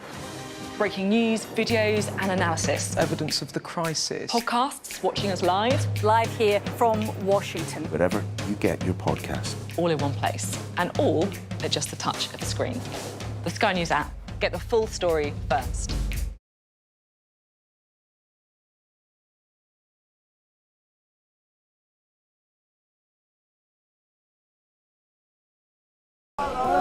Turkey is burying its dead. Whole families died in this collapse. Generations wiped out. I'm Siobhan Robbins, Sky's Europe correspondent based here in Berlin. This is just a small sample of the deadly arsenal taken off the streets. Anyone could say, I'll do that, and then have to go and shoot someone. Yes. Sky News, get the full story first.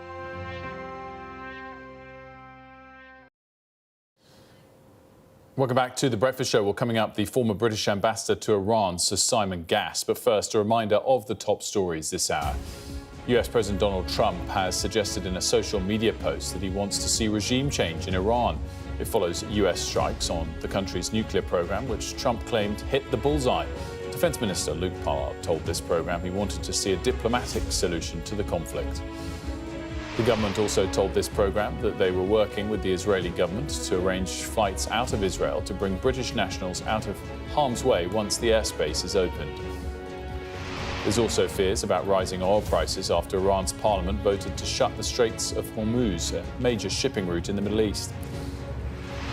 Ahead of this week's NATO summit, Sky News has been told the UK and other Western allies have agreed to increase spending on defence to 5% of GDP by 2035.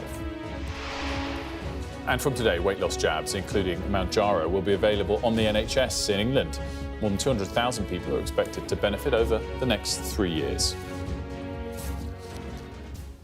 Well, the leaders of the UK, France and Germany have urged Iran not to take any action that would further destabilise the Middle East region. Sir Keir Starmer says he wants to see a diplomatic solution.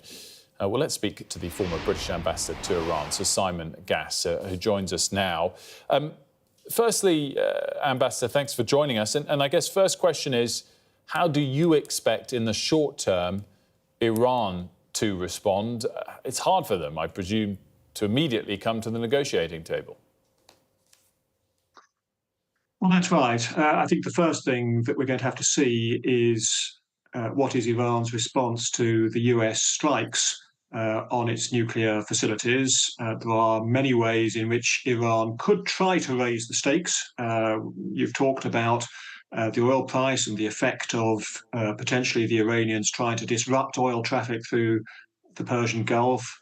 They could try to mobilize their so-called proxies in other countries to attack US interests. There are a range of things that they could do. All of that said, I think Iran is going to probably be quite cautious, not least because fundamentally they have lost already. And if they choose to escalate, the risk that they will run is even more damaging US strikes, which could potentially be directed against Iranian infrastructure and its leadership. So I think that they will probably be quite cautious in how they respond. In diplomatic terms, I think the priority will be to try to end the current state of conflict. The difficulty with that is that, of course, Israel, having launched this campaign, looks pretty unlikely to stop its military action until it's achieved all of the objectives that it set out to do. We don't know at present how close they might be to doing that. But until that happens, I think the voice of countries like the United Kingdom, or indeed most others, will not be particularly persuasive for Israel. In terms of the US involvement over the weekend, what do you think the UK's perspective on that is, truly? I just attempted to get the answer out of Defence Minister Luke Pollard, but it kind of avoided the question. Is it fair for us to frame this as either we tacitly support the action or we explicitly attempted to block it, but we have zero influence anymore? Well, I think the first thing is that the British government has always wanted to find a diplomatic solution to the Iran nuclear problem. I'm sure it did not want to see the initial Israeli attacks. I'm pretty confident that they would not have wanted to see the United States getting involved, because that raises a whole series of potential consequences which could be quite destabilizing for the Middle East, but they don't necessarily have to turn out that way. So I think that would have been the government's position. I doubt, frankly, whether they would have tried particularly hard to dissuade the US administration. They will no doubt have made some arguments, but the truth is that European governments do not at present have great influence in Washington when you have a president like President Trump, who is quite unpredictable and certainly knows his own mind and does not necessarily want to listen to contrarian views from other governments. In the position that we're in now, I think the government will probably be quite relieved that it looks as though the United States did not ask for United Kingdom support in any way, and therefore the government is in a position where it can say that it was not involved. From now on, I think the question will be, what can European governments and others do to try to restore a degree of stability to the situation? Where things stand now, is it a good thing for the UK that these strikes have taken place and Iran's military and nuclear capability have been severely diminished, whether obliterated or not, or is it a bad thing?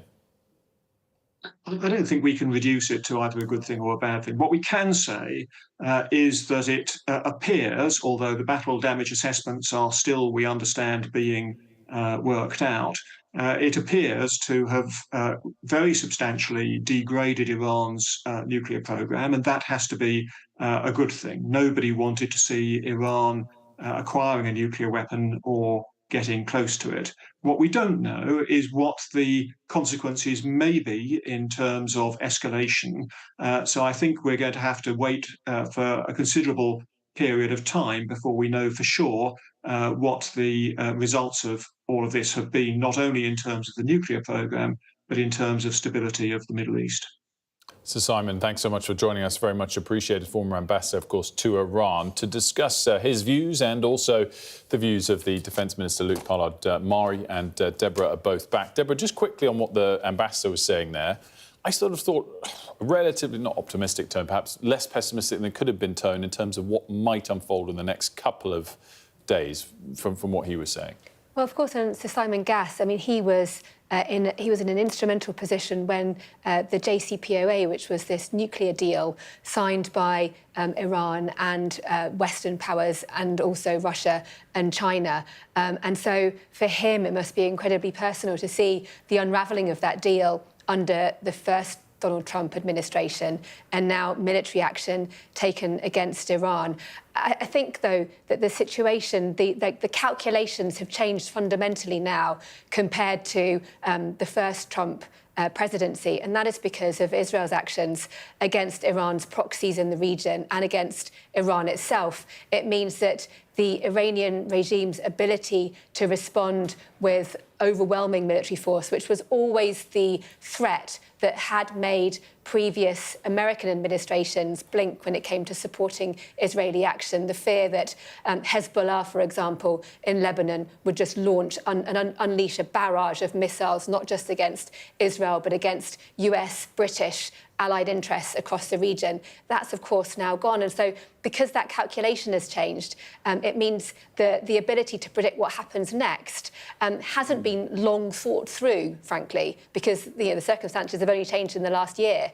And so it is really difficult to understand. And of course, what Russia and China do are absolutely fundamental when it comes to Iran's strength or continuing weakness. And so I think that meeting with the Iranian foreign minister and Vladimir Putin, and whether from that just rhetoric comes or whether actually military support, that will be really key to watch. Maury, in terms of the UK government position, what did you make of Luke Pollard's, I guess, to be fair to him, he's in a difficult position. He's not the top of the tree, and he's kind of having to come out and kind of straddle this difficult path, which is this is probably not quite what the British government wants, but they want to support the US and don't want to admit that we don't have much say either way.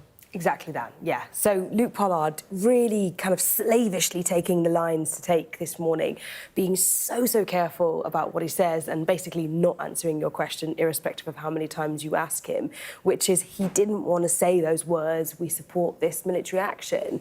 And so you have a situation now... Or say the words, we criticise it. Exactly. And so, and then insist that it's not his position to kind of comment on the US military action whilst commenting on the US military action. So it's just a slightly bizarre way to try and explain your way out of an answer. But essentially, they are holding the line on their position. Luke Pollard, when he was answering a lot of your questions, was keeping the same line that we've heard from yesterday, from overnight, and now into this morning, which is essentially, this is what's happened, this is what we're hoping for. And that's really all they want to tell us. And so we had a situation where after several times of you asking him, what he wanted to stress really or bring your attention to was that the UK was not involved. He said that we were not involved, we were not asked to be involved.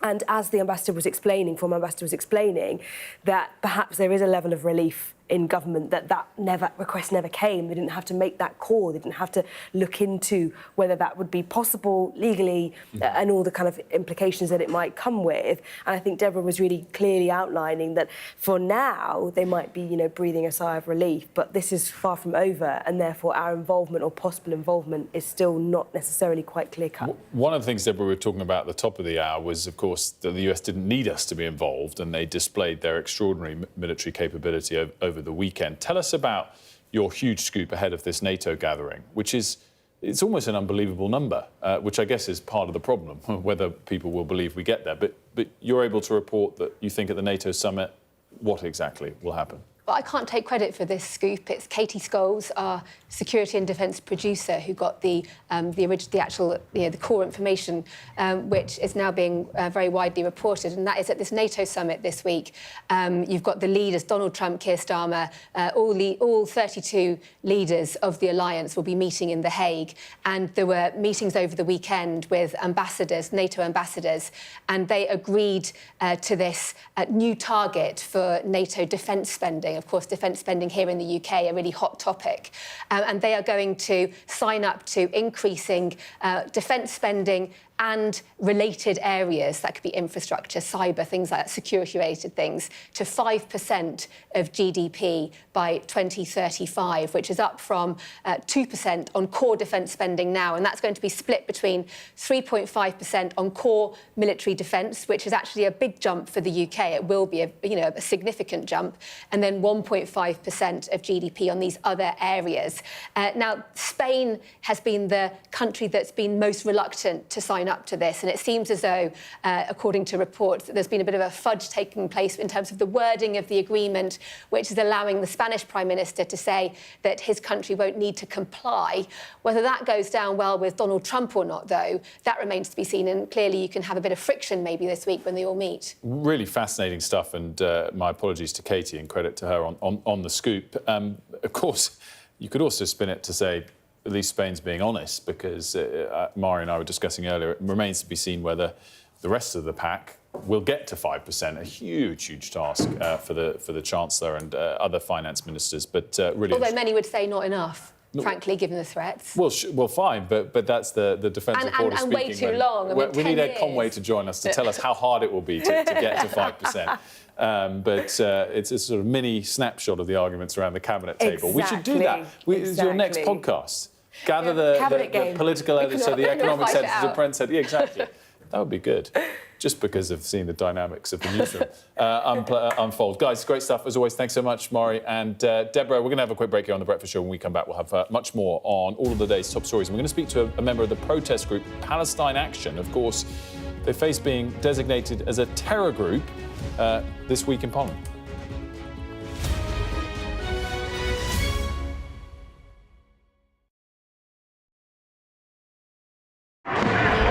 Paris reverberated to the sights, sounds and smells of conflict. There's a focal point to all this anger, and that is Emmanuel Macron. I'm Adam Parsons, Sky's Europe correspondent based here in Brussels. There are dozens of people desperately clambering to get onto that boat. It is a chaotic scene, but it's being watched by dozens of French police officers on the beach. I've reported on migration across Europe, close up on the ground, understanding that sense of desperation and meeting the criminal gangs behind it. This old fishing boat set off from the Libyan port of Tobruk. There were 606 people who were on board. So we've been distributing life jackets to all the people on board this boat, and now the first person is coming on board. This is the ugly side of Italian football. In Italy, everything is really organized. Football's problems with hooliganism, racism were just dormant, and now they're back and they're getting worse. We cover so many countries, languages and cultures and work hard to gain trust to bring you the full story first. Help is slowly reaching these places. It's not just homes, but whole streets like this one that have been reduced to rubble and dust. This is a picture of destruction. Everywhere you look in this mountaintop community, there is absolute devastation. These are the settlers in waiting, keen to start a new life, to annex Gaza for Israel. The least we can do is just kick them out of our land. Gaza, which is just 2 miles in that direction, is under attack again. Getting the chance to tell people's stories, it's a privilege. There's always more to the news than a headline. We want to discover, to delve a little deeper, to find out what's really going on. Explanation, analysis, the people at the heart of every story. I'm Neil Patterson, and this is the Sky News Daily Podcast. So, by the end, we'll hopefully all understand what's going on in the world just that little better. Available wherever you get your podcasts. I'm Stephen Murphy, and I'm Sky's Ireland correspondent based here in Dublin.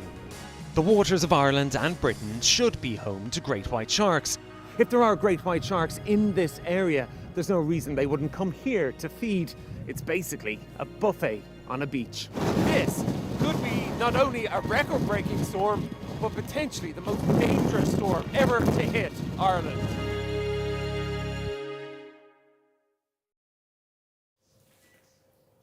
Welcome back. The Home Secretary is planning to ban the Palestine Action Campaign group after they targeted RAF Bryce Norton and damaged 2 military aircraft.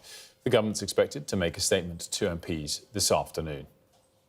What we saw at RAF Bryce Norton is simply unacceptable. We've initiated a full review of our security, not just at that RAF base, but at all military installations to ensure that this cannot happen again. And we're working with counter-terrorism police and local authorities to bring to justice those people that not only criminally trespassed on that military base, but also undertook criminal damage. That's not only a really stupid thing to do, but it's also a threat to our national security. And that's why we're taking the serious steps that we are to make sure that this can't happen again. Was Luke Pollard, of course, earlier in the programme. We're joined now by a member of Palestine Action, Saeed Farouqi. Thanks so much for joining us this morning. What is your reflection on the possibility of being proscribed? Good morning. I think it's completely irrational, without precedent. I mean, it's a knee-jerk reaction from the government, and it seems like they're trying to rush through this legislation based on the fact that Palestine Action was able to humiliate them and show serious flaws in the defenses of the RAF base itself. Do you? There's so much to unpack here. I guess second question: Do you regret the action by your members at RAF Bryce Norton or not? Not at all. Look, we're in the middle of one of the most widely documented genocides, not only in my lifetime, but in history. The British people have made it absolutely clear that they won't accept the government's role in the genocide, the government's role in supporting Israel. And the only way that the British people have found to stop it is to be directly involved in breaking the material chain. This is what was necessary. I guess, you know, you can't speak definitively for the British people, but would peaceful action that didn't involve law-breaking, let alone at a military base, have been more effective? That's been tried. It's been tried. Look, I've been a campaigner and an activist for 30+ years. I've tried every method that I'm sure you would suggest. I've tried every method that the courts and the government suggest. And we've ended up in a situation with one of the worst genocides of my lifetime, the worst situation for the Palestinians since the Nakba of 1948. So the line at which we may have tried various forms of other protests has been crossed a year and 8 months ago when this phase of the genocide started and when Britain's involvement in this genocide started. So it's clear to the British people that there's absolutely no choice anymore but to be directly involved. Yeah. Of course, the Israeli government would deny genocides taking place, something we're going to discuss with the ambassador to the UK from Israel at 9:30. And the perpetrators of genocide have always denied their involvement in genocide, of course. Well, that is not proof of it. But again, I will discuss that with the Israeli ambassador later. Just wanted to press more on, I guess, the effectiveness of the tactics is perhaps not the key point at hand, but I think it's relevant, which is you're saying the British people are united with you, which I don't think is proven. I think that when you take some action, sometimes it does bring people alongside, sometimes it actually alienates people. And again, I ask whether you think crossing that line of legality versus illegality, and on an area of such importance, you know, a base that is there to protect our security, whether in fact you would alienate people from your cause as opposed to unite them. Well, first I would question how effective the RAF is at defending our security if they can't even defend their own base. Secondly, the majority of the British people already favor the idea of an arms embargo. The government has absolutely no interest in an arms embargo against Israel. Whether the majority of the British people support Palestine Action, we know that there are tens of thousands of supporters. Every time there's a Palestine Action, there are thousands of people on the street. As you know, today there's a demonstration in London planned in which thousands of people are expected to attend. But at the end of the day, the truth is Palestine Action is not in the business of convincing all of the British public of the righteousness of their tactics. Palestine Action is in the business of materially breaking the supply chain to genocide. And we know, look, Palestine Action is inspired by a very long tradition of direct action, a very long tradition of civil disobedience, a very long tradition and proud tradition in this country. We know that in the moment when these movements that we now consider heroes are operating, they're very often maligned by the government, they're very often maligned by the press, and they're very often maligned even by the public. But history proves that they were on the right side, because this is one of the only groups in the country that's doing anything to materially end the genocide of the Palestinian people. Well, I mean, history sometimes proves that, and I guess what you just said is contrary to your earlier point that you think the British people are already united behind your cause. But again, I'll discuss the particular cause with the Israeli ambassador later. I guess my point comes back to whether, right or wrong, if the government prescribes you, what it leads to next, and what you expect to happen next. Would it be a huge swathe of your members being arrested? Well, the group hasn't been prescribed yet. So far, the tactics and strategies of Palestine Action remain the same. If it is prescribed, of course, the group will decide what to do then, but I can't speculate at this point what the plans are. Obviously, it's something that concerns Palestine Action, but I think it should also concern everyone, including journalists, because if it's prescribed, I mean, not only is it an absurd proposal, it would put Palestine Action, which is a Britain-based, civil society-based direct action group, it would put them on a list of people like ISIS and Al-Qaeda, which is totally irrational, no sense whatsoever. But it's also being rushed through Parliament extremely quickly. 10 seconds. These usually take months. Saeed Faruqi, thanks so much. I'm sorry that we are out of time, but really enjoyed the conversation. We thank you for joining us. Lots more still to come here on Sky News Breakfast. We'll be back after this short break with the day's top stories.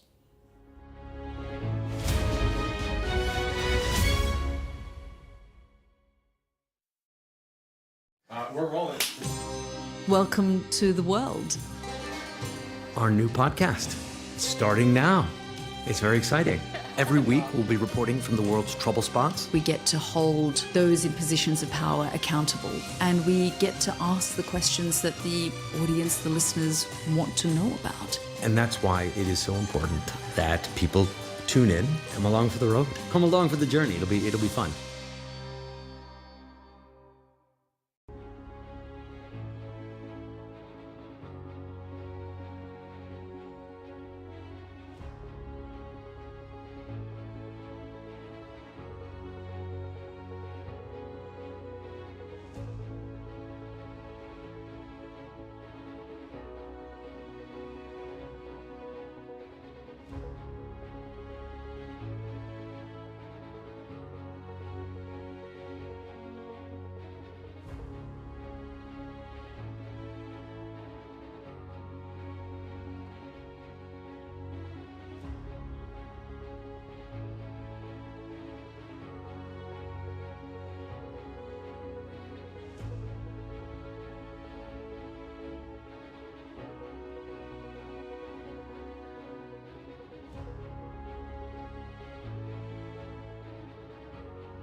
Good morning to you. It's 8 o'clock on today's show. US President Donald Trump says he wants to make Iran great again, suggesting he's backing regime change in Tehran. In the next hour, we'll look at how effective those strikes are and what happens next. And Iran's foreign minister is in Moscow today to discuss their response with Vladimir Putin. It's Monday, the 23rd of June. Your headlines. The US bombers used to attack Iran return home to their base in Missouri after an extraordinary 37-hour round trip. US President Donald Trump celebrates their mission, saying they caused monumental damage to Iran's nuclear sites. The UN says it's too soon to tell.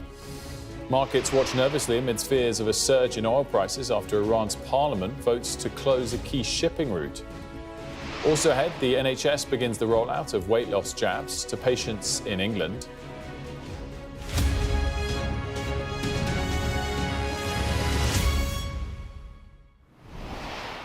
A very good morning to you. US President Donald Trump has suggested he wants to see a new government in Tehran to make Iran great again. He's celebrated the return of American bombers to their base in Missouri, saying they'd cause monumental damage to Iran's nuclear facilities. Meanwhile, the government has told us that plans are being made to repatriate British citizens who want to leave Israel. We've got full team coverage, as always. We're joined by Tom Cheshire, live in Jerusalem. Mari and Deb are both here in studio. Let's get to Tom first for the very latest on not just what happened over the weekend, Tom, but what happened overnight. Yeah, overnight we actually heard the first we had from the supreme leader of Iran, Ayatollah Ali Khamenei. He was tweeting and he said that the punishment continues. He said the Zionist enemy has made a grave mistake and that punishment will continue. Well, that was accompanied by a salvo of ballistic missiles fired from Iran here into Israel.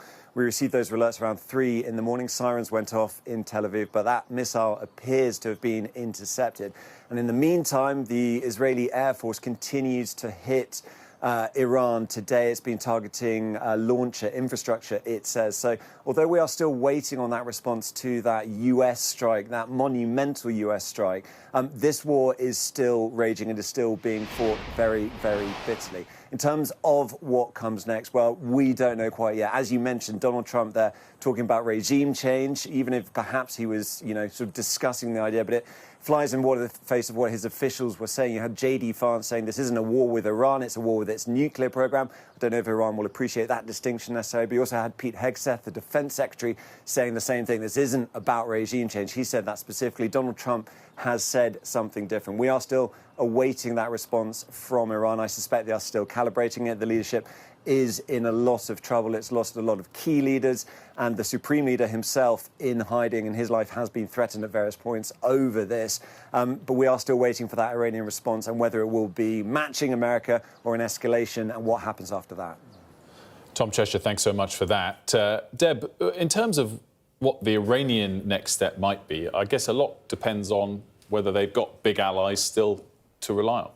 Yes, so the foreign minister was in Turkey yesterday and he gave a press conference where he said specifically about Russia that Russia is our friend, it's our strategic partner. He's going to be meeting with Vladimir Putin this morning in Moscow.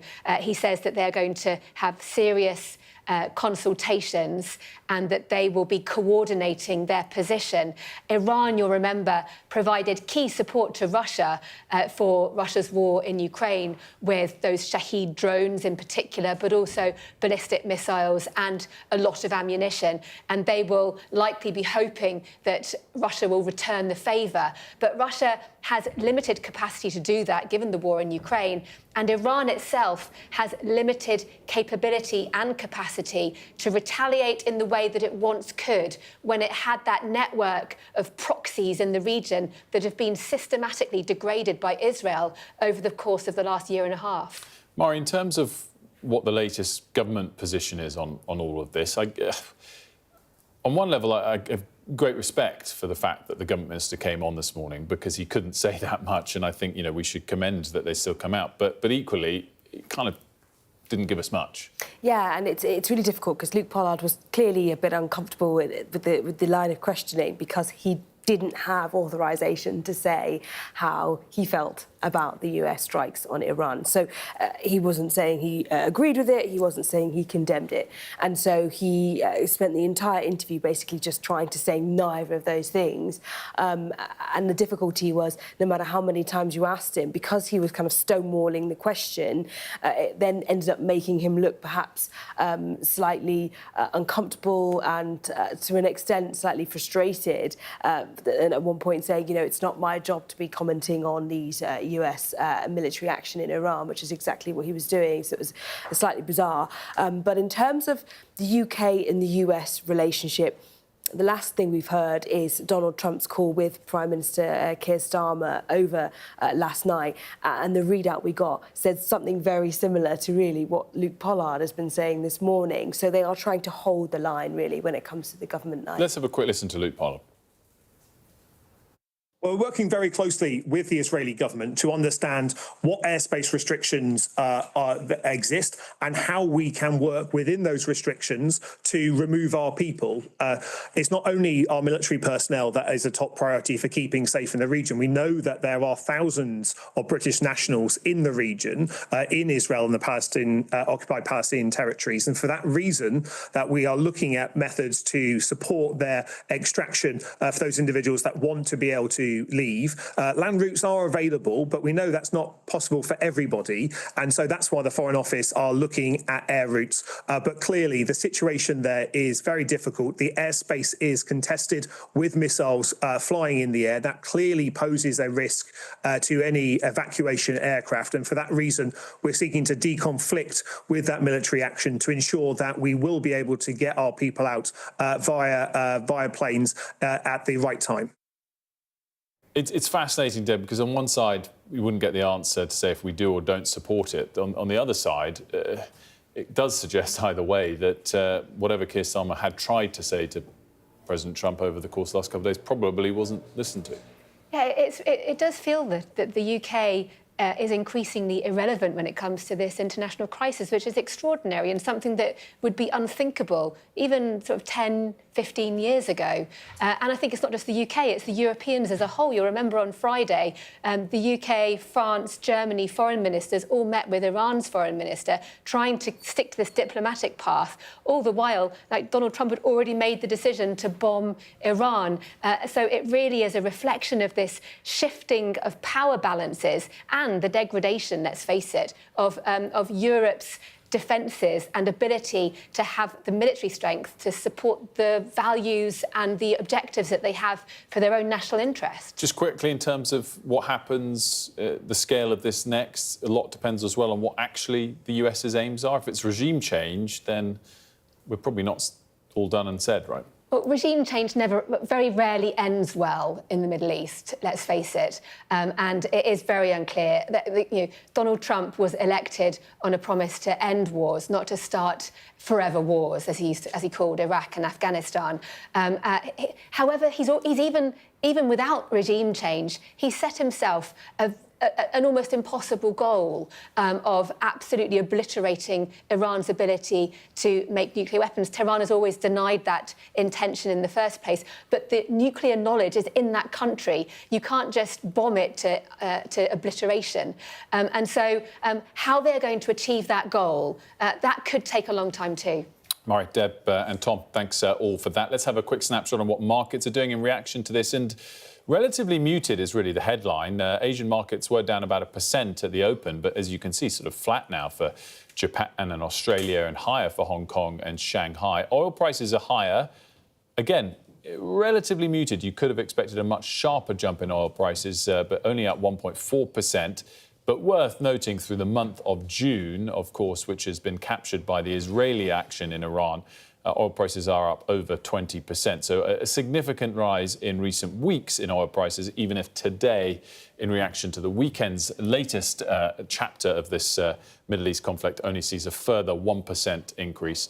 I think we've got a snapshot of European markets, which have just opened. And again, the response there perhaps muted, could have been more pronounced than it was. We're seeing those aren't up to date. I think you've got last week's performance there for Italy and The German, French and Spanish index are not precisely flat at the moment. But we're down, again, just slightly as our US futures down just 0.2% when they had been down more a few hours ago.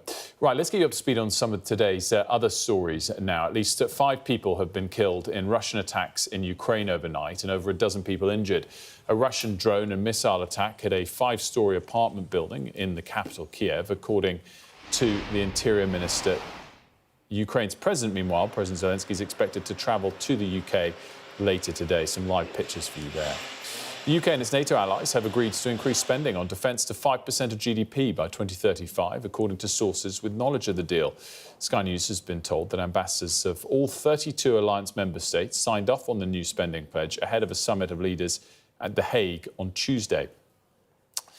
Metropolitan Police Chief Samart Rowley has said he's shocked and frustrated at a planned protest in support of Palestine Action.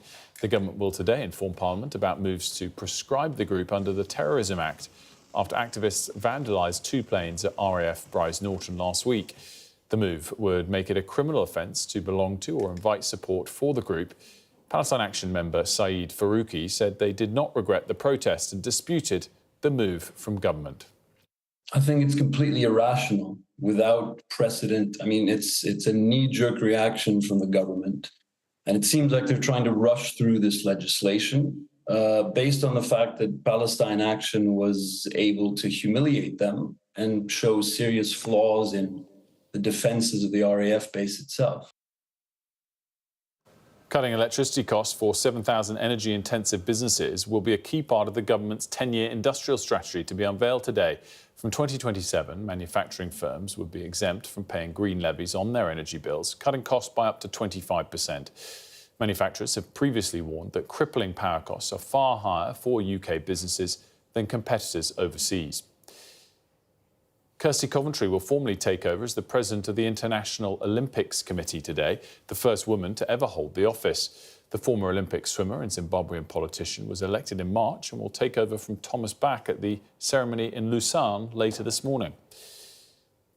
Now, weight loss jabs, including Mounjaro, will be available on the NHS in England starting from today. GPs will be able to prescribe the jab. Some 200,000 people could benefit over the next 3 years. Well, Sadia's here to tell us all the details of this. Sadia, we've been building up to this point, and it'll be great news to some significant number of potential patients. Yes, absolutely huge number of patients that will start to get prescribed this by GPs. It is a weight loss jab. It's something that people have been talking about for a long time. And it's actually part of a 3-year programme aimed at tackling obesity, which has become such a significant problem, particularly for the NHS, costing the NHS billions of pounds. The drug is called Mounjaro. It's also known as tirzepatide. It's made by a company called Lilly, and it will be available through the NHS. It's an anti-diabetic drug which lowers the blood sugar level, and it also slows down the pace at which our body digests food. So who's getting it? Well, as you say, 220,000 people who are thought to be in the greatest need. And this means that they are severely obese, but also that they suffer from a range of other health problems. So in the first year of the programme, the drug will be offered to people who have a body mass index score of 40 and who also have at least 4 other health problems linked to obesity. So these are things like type 2 diabetes, high blood pressure, heart disease, and obstructive sleep apnea. So around 29% of the adult population in the UK is obese, and the estimates suggest that 1.5 million people in the UK are already on some sort of weight loss jab. So this is either through a private prescription or through a specialised weight loss services. Well, there's been mixed reaction to this because obviously some people see it as something that will improve the lives of others, but doctors and pharmacists are also worried about the rollout of this. It is being rolled out gradually, but that means there could be more demand at times than the availability of drugs. And the Royal College of GPs is warning that this shouldn't be seen as a silver bullet. They say we also need to focus on prevention, stopping people becoming overweight in the first place so that they don't require medical intervention later on. Sadia, as always, thanks so much. Let's return to our top story once again. President Trump claiming that the US strikes on Iran's nuclear facilities were monumental. Our science and technology editor, Tom Clark, explains what we know so far about the long-term damage done to Iran's nuclear capabilities. It was a massive display of force, and a series of firsts. The largest ever operational deployment of American B-2 bombers, armed for the first time with 14 of these, its most powerful bunker-busting bombs. Operation Midnight Hammer involved 7 B-2 bombers, 125 warplanes in total, as well as warships and submarines that hurled as many as 75 precision weapons at Iran's nuclear facilities in just 25 minutes. The Pentagon saying the first B-2 dropped its massive ordnance penetrator, or MOP, in the early hours of the morning. As the president stated last night, the remaining bombers then hit their targets as well, with a total of 14 MOPs dropped against 2 nuclear target areas. One was the Natanz uranium enrichment facility, its underground centrifuge halls targeted that Israeli raids couldn't reach last week. But the toughest target was Fordo, believed to be Iran's most sophisticated uranium enrichment plant, 60 miles south of Tehran, built in tunnels shielded by 80 metres of mountain above, beyond the reach of even a 13-ton bunker-buster bomb, but not perhaps 12 of them. In this satellite image from before the attack, you can see Fordo's security perimeter and 3 tunnel entrances. Compare that to after the strike, these grey areas, presumably dust and debris from the attack zone here. Take a closer look. This was the mountainside before the raid, and here you can see 2 distinct strike zones, each hit with at least 3 bombs. Analysts suggest these details may be ventilation shafts, potential weak points chosen so the bombs carried their explosive payload as deep as possible. So was Donald Trump right to claim Iran's nuclear ambitions have been obliterated? Evidence suggests otherwise. Satellite images support Iran's claims that it removed highly enriched uranium and equipment from Fordo before the attack and filled in its tunnel entrances. Trump's statement that the whole thing has been obliterated implies that, yes, Fordo might have been, but the actual material, certainly the knowledge, and many enrichment machines have been moved, and hence that may be a setback for a few months, but it certainly has not wiped out their capability.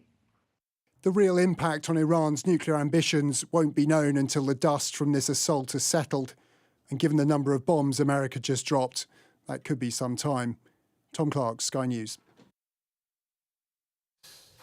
Well, we have got some breaking news on that topic, which we're going to get reaction from the Shadow Defence Secretary in a moment. We're just hearing that Israeli military is saying defence systems are operating as we speak to intercept the threat, and saying that they have received a notification of missiles launched from Iran towards Israel a short while ago. So, again, brings back home the immediacy of all of this. And as I said, we can now talk about it all with the Shadow Defence Secretary, James Cartledge, who's here with me. A very good morning to you.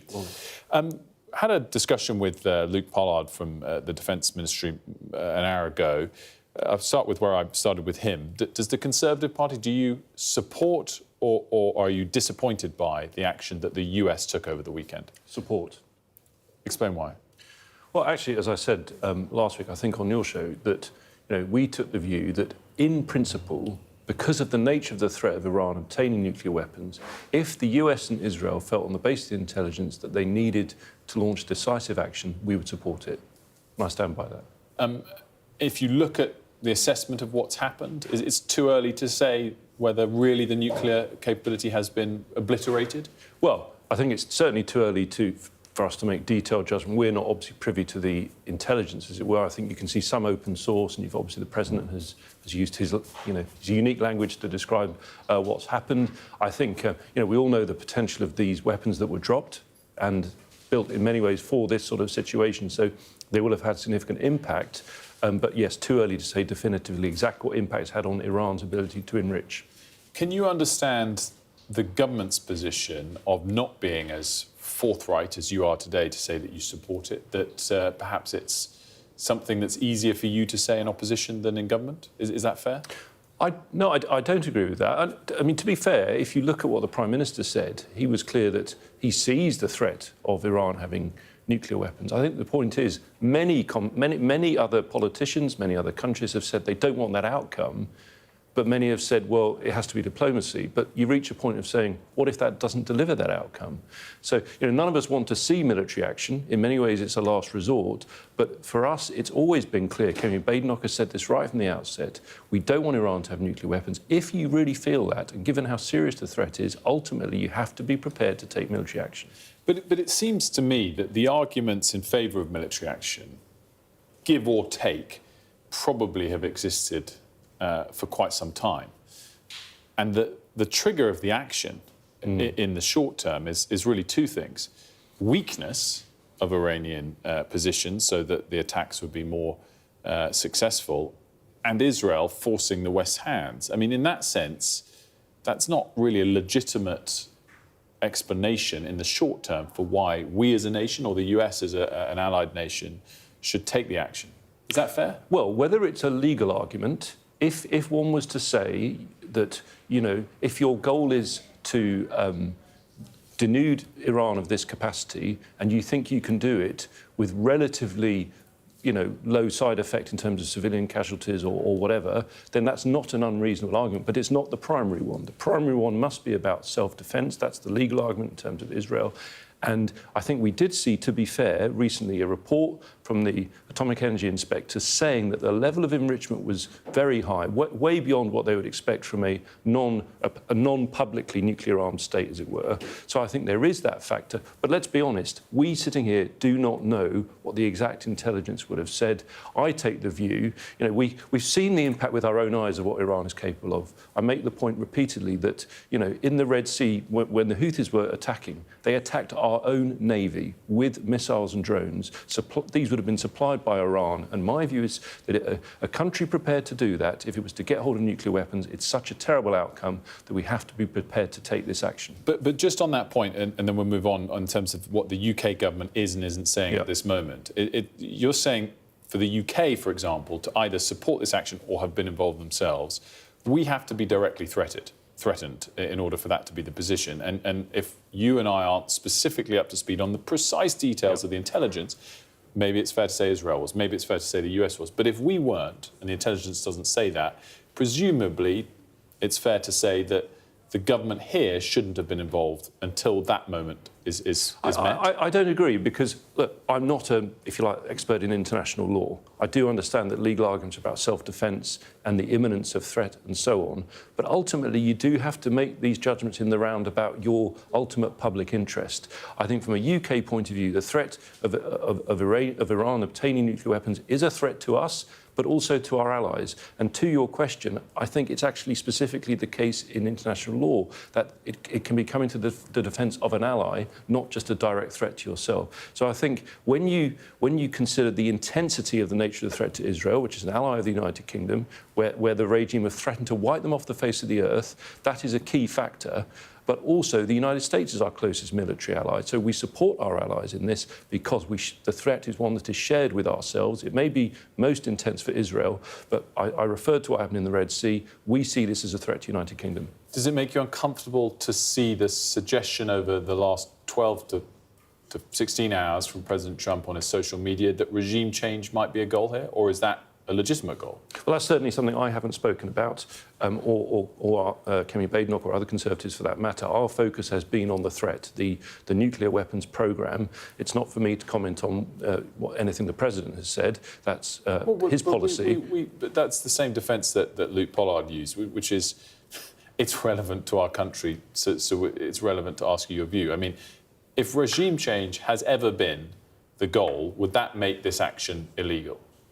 It's not been our goal. I think that we were very clear. The focus was on not allowing Iran to have an effective nuclear weapons programme. That was very much the focus. That remains the case. That's why we think this was justified. And, by the way, I think there will be people watching this who think to themselves, well, hold on, you've done that. Isn't there now a risk of reprisal or whatever? I think another key point to communicate is if you think, as I think most key people do, including the Prime Minister, if you think that Iran can't be allowed to have nuclear weapons, you have to understand there is no risk-free way of dealing with that. If you did nothing, you'd be taking a risk, arguably, because they would, continue down the road of their programme. If the US, for whatever reason, and things can happen, in unplanned ways in the coming days or weeks, deepens its involvement with Iran. Should we back them? Should we get involved ourselves? I wouldn't want to be drawn into speculation on what might happen. I think that the steps I want to see immediately, if you like, the most important one is that on Friday we had a very serious incursion of one of our most important military bases, RAF Brize Norton, damage to aircraft that are important to our military. We also had this arrest in Cyprus, where we have RAF Akrotiri, incredibly important RAF base for the Middle East. Given that, a key thing I want to see immediately is the government confirming that they are shoring up security around our military bases, both at home and abroad. Which I guess is a sort of unrelated but important point, and the government did.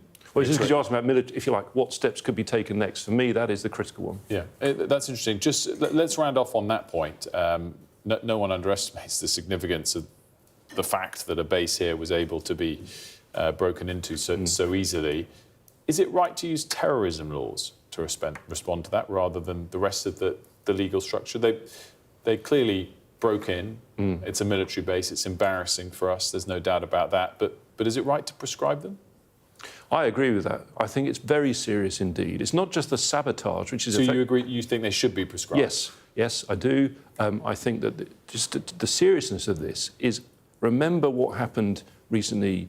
The Ukrainians were able to destroy Russian planes on the ground. If you look at the way war is changing the use of drones, we have got to better protect our bases. And part of that is not just, if you like, physical security, the fencing, the wires, any electronic security or even use of counter-drone measures. Actually, if you have a deterrent through the law showing that people who do this will be dealt with appropriately, that is also a key part of your security. James Cartledge, thanks for joining us. Good to see you this morning. Thank you. We're going to have a quick look at the weather now. A bright start and always a warm welcome. The weather, sponsored by Qatar Airways. The weather is looking more unsettled over the next few days with cooler, fresher conditions for most. However, humidity likely to increase in the south, bringing the threat of thunderstorms later in the week.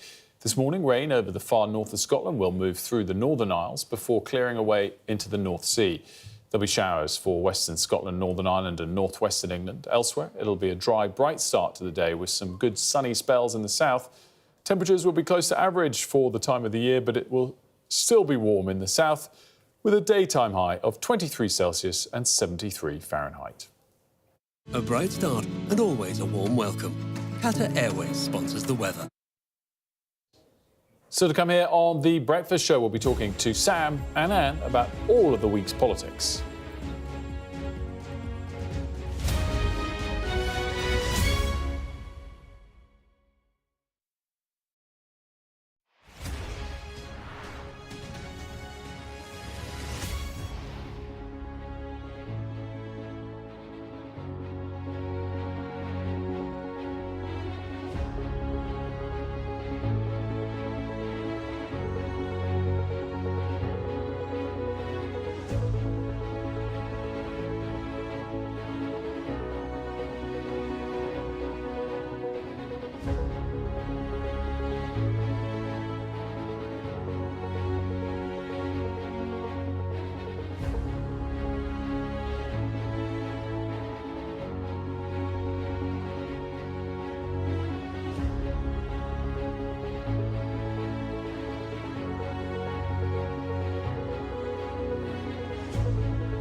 Our app gives you the very best of Sky News wherever you are.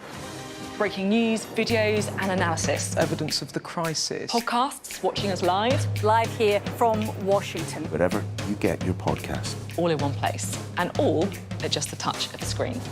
The Sky News app. Get the full story first.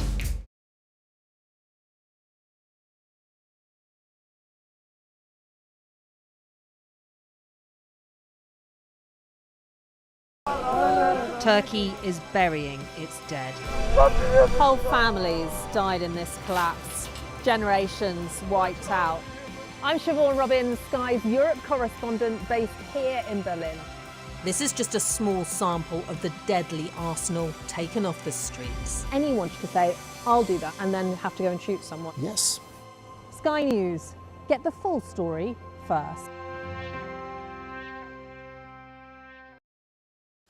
Welcome back to The Breakfast Show. Coming up in just a moment, we'll talk to Sam and Anne about all of the major political stories, and there are a lot of them.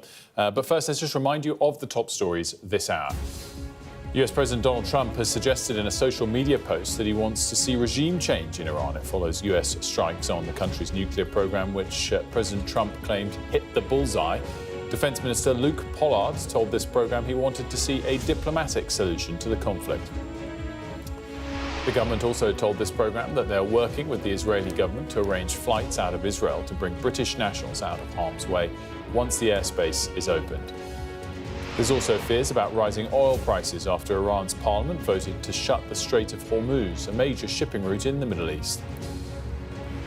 Ahead of this week's NATO summit, Sky News has been told that the UK and other Western allies have agreed to increase spending on defence to 5% of GDP by 2035. And from today, weight loss jabs, including Mounjaro, will be available on the NHS in England. More than 200,000 people are expected to benefit over the next 3 years. Lots to discuss in terms of the week's political stories. Sam and Anne are here to discuss some of their takes on the day. We've also got some breaking news just coming out. Mari's got that for us. We understand the Prime Minister's meeting who today? President Zelensky is going to be meeting Prime Minister Keir Starmer today here. Yes, exactly, in London. And it's interesting because we've just got it confirmed here at Sky News, and there is so much diplomacy going on over the past few days, ever since and even before that US military strike in Iran.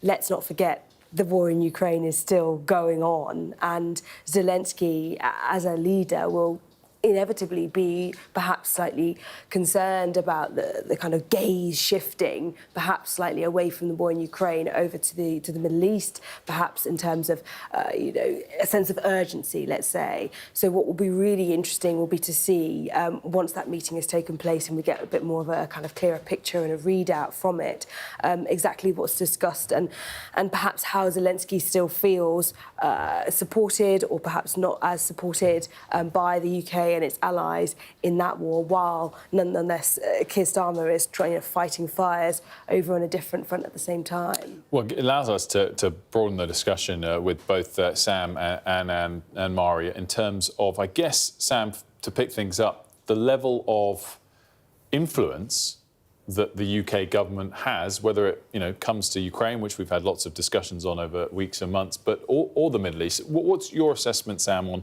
how things unfolded over the last 3 or 4 days? Did the UK try to push President Trump one way or the other, or not? Well, the problem with Keir Starmer is it looks as if he didn't seem to know exactly what was going on. 6 days ago, when he was in Canada at the G7 summit, so that's last Tuesday, Keir Starmer said, no, essentially, Donald Trump is not about to push military action against Iran. Now, they're trying to say that, events move rather quickly.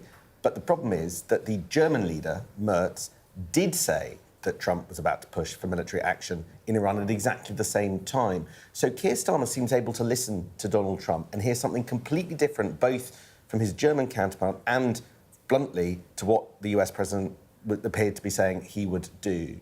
Fast forward to today, you've got this situation where the UK is volubly backing the ends of what the US is trying to achieve. It doesn't want Iran to get a nuclear bomb, and it agrees with that, although it doesn't necessarily agree with the assessment that Iran was on the cusp of that. But it very loudly does not appear to back the means of that, which again is another difference between us and our allies. And the crunch decision never came. And that crunch decision was whether or not the UK would authorise the use of Diego Garcia as a sort of as a landing strip from which the bombers could be launched. And the US, in the end, launched them from somewhere else. I do wonder, Wilf, and Anne's very interesting on why I might not be right on this, but I do wonder whether the US may ultimately have avoided asking the question because they sort of knew that they were going to get an answer that they didn't want. And if there's a disagreement at hand here between you and Sam, I want to hear it. Well, any given Monday, really. An enlightened disagreement.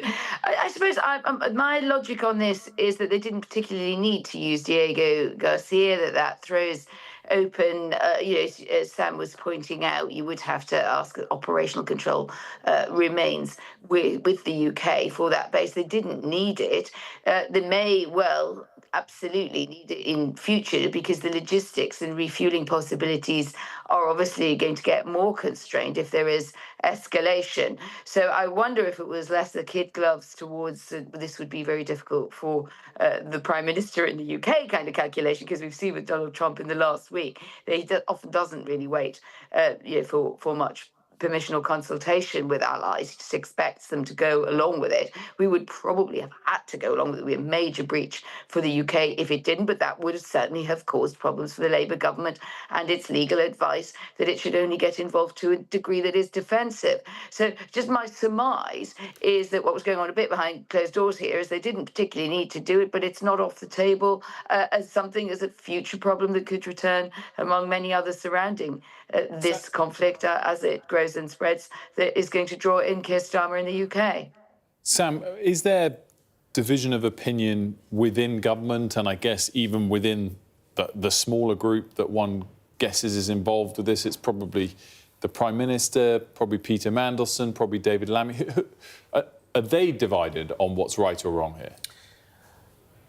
We're still finding that out, if I'm being honest, but I can see a spectrum, right? And on one end of the spectrum is Peter Mandelson, Lord Mandelson, the US ambassador to the UK ambassador to the US, and I think he will reflect a view that's probably quite close to the Trump administration. So if he's on one end, on the other end, it's Lord Hermer. He's the Attorney General, who is reported to be quite dovish, including from our colleague Mark Stone, quite dovish on all of this. There are concerns about the legality, the international law, whether or not the military action by the US upholds that, and it seems to be not, and therefore UK participation, he would suggest, would be the wrong thing to do because it might breach international law.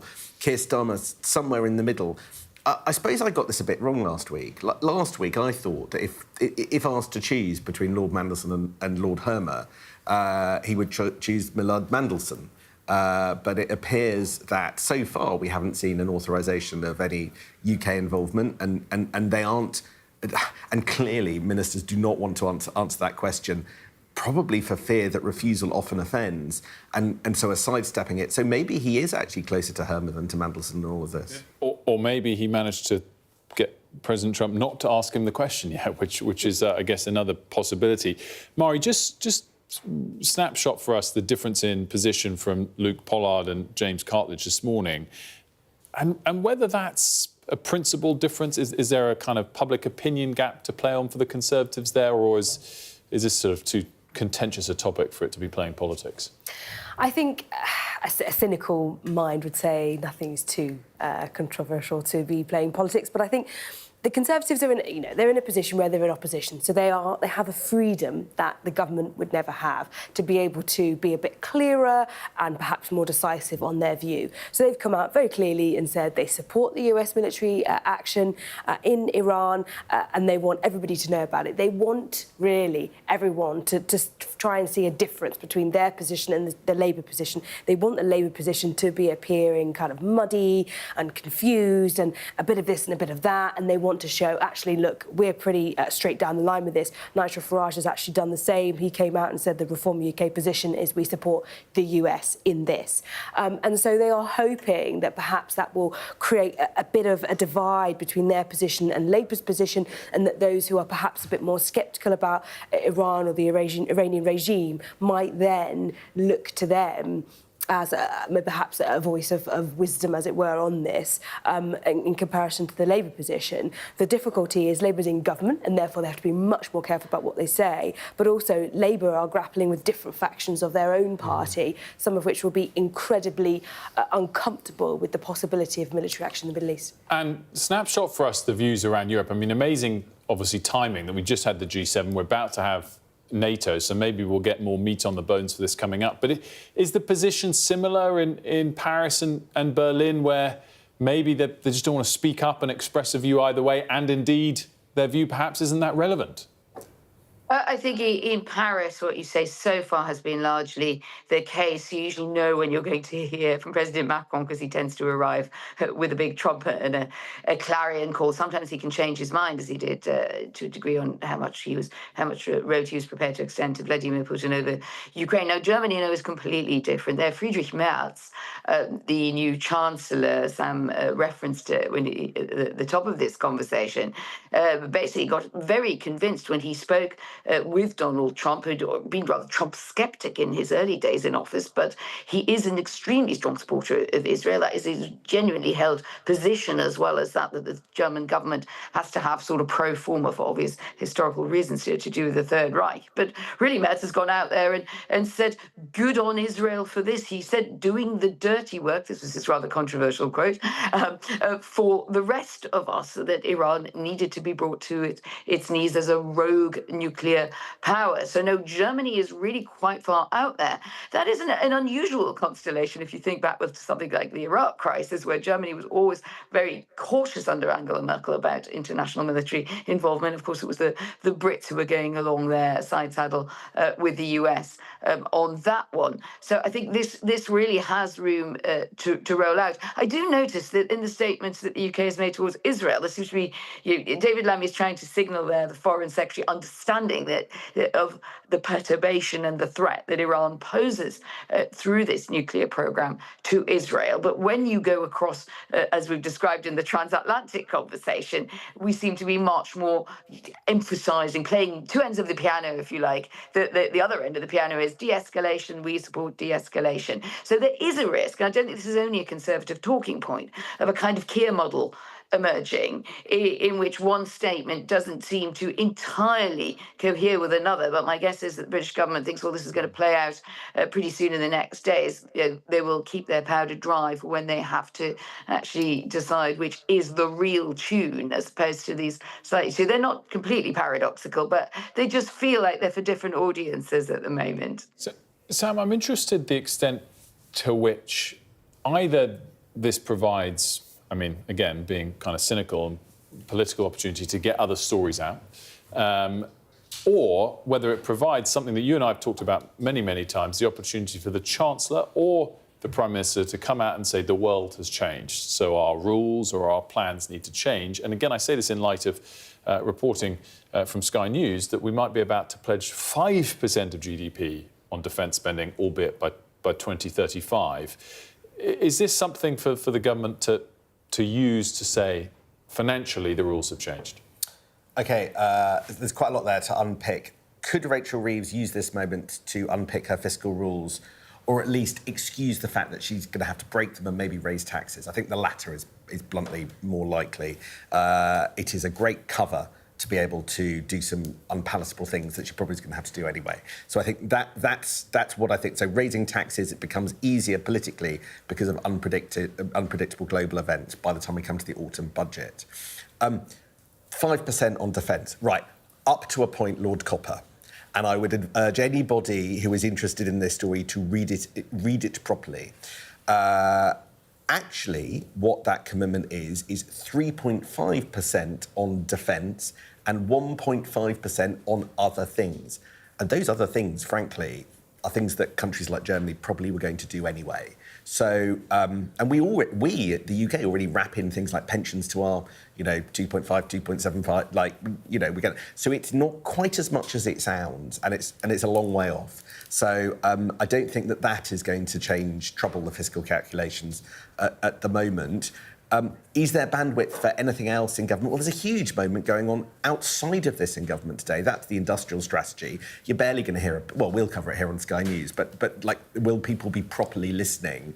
I don't know. There's a big announcement in that, which is a reduction in energy costs. Utterly unclear how you pay for that. It's all gone out to consultation. It's only some industries, and it's only from 2027. That was going to be what we were talking about all day. We are going to be talking about energy prices, but that's because the oil price has shot up by 2% already this morning on some indices, as we wait to see what Iran does with critical global shipping routes. So well, it's there's a lot going on that a skilled politician could use to shape their own agenda and their own narrative. There's so much more we could discuss, but we are out of time. And your point about oil prices gives us a seamless, perfect transition to our next story. So we will leave it there for now, guys. Sam and Mari, thank you so much. As always, make sure to subscribe to Politics at Sam and Anne if you have not done so already. Well, let's get an update on what the markets are doing this morning, including the oil price. And in the last few minutes, China's been speaking about the events in the Middle East. Let's bring in Hanan Smith, who has the very latest for us. Hanan, what have Beijing been saying? Well, Beijing echoing in a Foreign Ministry press conference this afternoon here in Beijing, the statement that they put out last night, strongly condemning the actions, they say. In that press conference, the Foreign Ministry spokesperson also talked about China's role in keeping communications open. This has often been quite important for the Chinese at moments of global conflict, such as the Ukraine war. They like to position themselves as a power that could help negotiate, that could help de-escalate. But importantly, I think in what was said today, the spokesperson specifically spoke about communications with Iran and specifically mentioned a phone call that went on last week between China's Foreign Minister Wang Yi and Iran's Foreign Minister. So I think no secrets there really about which side the Chinese are on in this. Crucially, there is a key way that this could escalate that China has a very strong interest in preventing, and that is the economic escalation, particularly. There's two things that could happen. Firstly, the Americans could theoretically target directly Iran's oil exports by bombing particular ports that would really bring those exports to a halt. But probably more problematic for the global community would be the closure of the Strait of Hormuz. That would be hugely detrimental to economies across the world, particularly here in Asia. 20% of the global oil and gas supply comes through that very narrow shipping passage that at its narrowest is only just over 20 miles wide. Many people say that would also be a lot of self-harm to the Iranians. Perhaps they wouldn't choose to do that. Perhaps they would choose more targeted sort of attacks to kind of destabilize supply but not bring it to a halt. But it's worth saying that China has a huge interest in this because China buys 90% of Iran's oil, 90% of it. So it will no doubt be using its huge diplomatic might to try and impact that. And this particular issue of the Strait of Hormuz was mentioned in that press conference as well. And in it, the spokesperson spoke about the important corridor for trade, this common interest, he said, for the international community in keeping it open and calling for that de-escalation again.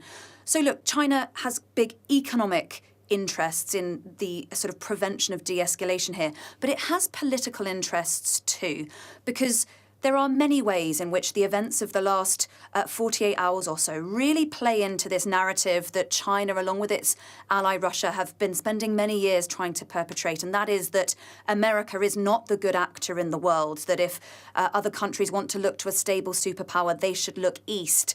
And I think there are probably other ways in which the Chinese will be looking to make sure this whole situation does not disadvantage them and, in fact, perhaps potentially plays to their advantage. Hanan, as always, thanks so much. Hanan Smith for us there in Beijing. Still coming on The Breakfast Show, we're going to talk more about the situation in the Middle East, including with Matthew Saville, Director of Military Sciences at RUSU.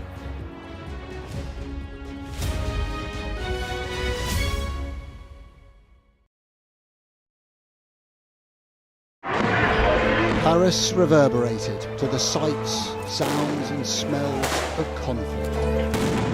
There's a focal point to all this anger, and that is Emmanuel Macron.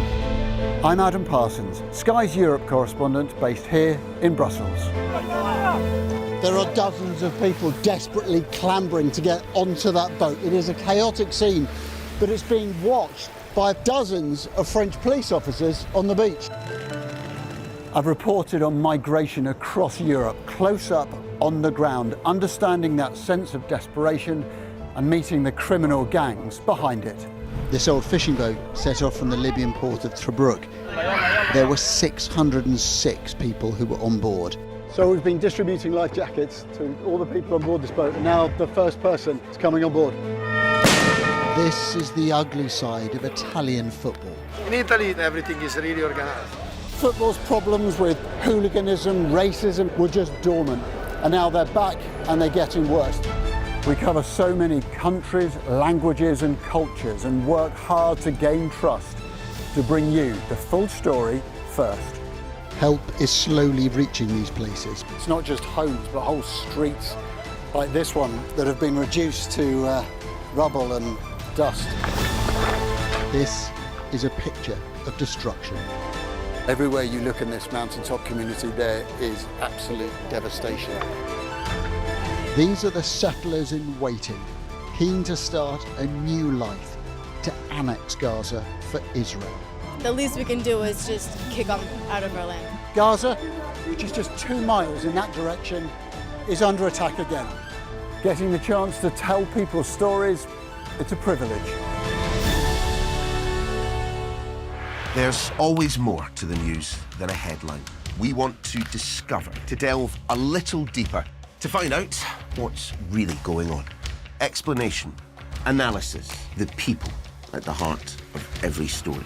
I'm Neil Patterson, and this is the Sky News Daily Podcast. So, by the end, we'll hopefully all understand what's going on in the world just that little better. Available wherever you get your podcasts. I'm Stephen Murphy, and I'm Sky's Ireland correspondent based here in Dublin. The waters of Ireland and Britain should be home to great white sharks. If there are great white sharks in this area, there's no reason they wouldn't come here to feed. It's basically a buffet on a beach. This could be not only a record-breaking storm, but potentially the most dangerous storm ever to hit Ireland.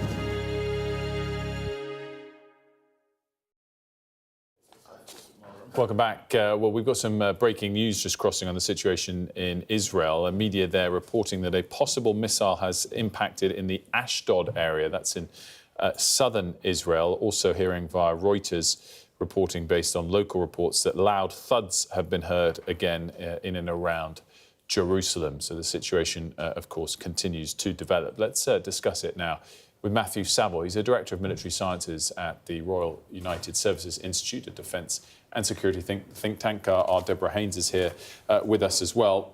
Matthew, first of all, just give us your snapshot on where we are of this, the significance of the US strikes, and I guess as we see, clearly Iran is still retaliating, the chances that this does lead to a sort of peaceful resolution from here. Morning. I mean, the initial reaction is that the whole operation, Midnight Hammer, is a demonstration of the kind of military capability that only the US really brings at the moment in terms of a kind of global strike operation with that much precision and preceded by an enormous wave of combat aircraft to suppress Iranian air defences and involving aircraft carriers and submarines and that sort of thing. So there's a demonstration of the firepower that they can bring to bear here. I think the question you're asking, though, is well, will that change Iranian calculations? The involvement of the US directly is something they've been looking to avoid. They are now in even more of a dilemma than they were before, and it's notable that we haven't yet seen a response directed at the US. They are continuing to fire at the Israelis, although in very small salvos. So I think the military situation is pretty poor for them.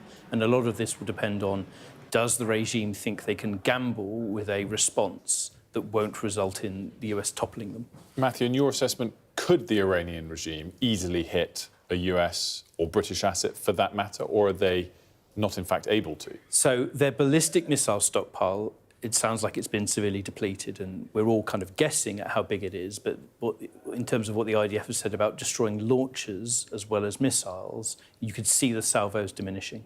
The Iranians haven't used many of their cruise missiles, and they've probably got many more drones, and most of the targets they would aim at, US military facilities in the Middle East, many of which involve UK personnel, do have defences, but they are nowhere near as heavily defended as Israeli cities are. So they have the ability to at least throw an awful lot at those bases. Deborah, what do you think the trigger is for further US involvement? This sort of attack that we're seeing, which sounds like it's more of the same of the Iranian response that we've seen over the course of the last week, is that enough for President Trump to want to do more, do you think?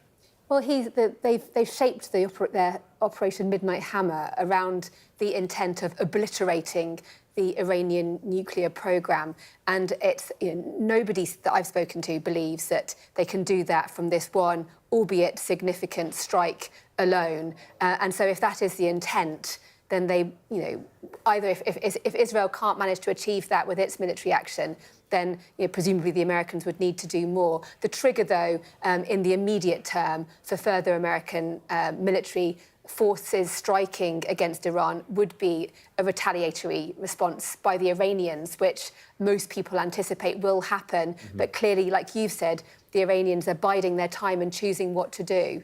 Matthew, you've got a minute left. My other big picture question is, we've talked for a long time about other countries, China in particular, catching up with US military capability. Have we seen over the weekend that that's not the case? Or in fact, in 5-10 years, would other countries be able to do the sort of thing they did? Well, I think it's worth noting that other countries are catching up in different areas. I mean, the first thing is the B-2, which is the stealth bomber the Americans used, they're already building the new version and are flying it, the B-21. So they have a better version of that already. But China is building aircraft carriers, it's building up a massive missile force and a large air force. What it's doing is configuring itself for the Indo-Pacific. So America can attempt almost anything, anywhere, but we should be concerned that countries like China are building up militaries configured for their, the things that they might use it for. Really, absolutely fascinating. Great to have you, as always, Matthew, and Deborah as well. Thank you very much. We are out of time, alas. So we're going to take a quick break here on Sky News Breakfast. When we come back, we'll have all of the day's top stories. We're also building up to that interview at 9:30 with the Israeli ambassador to the UK. Don't go anywhere.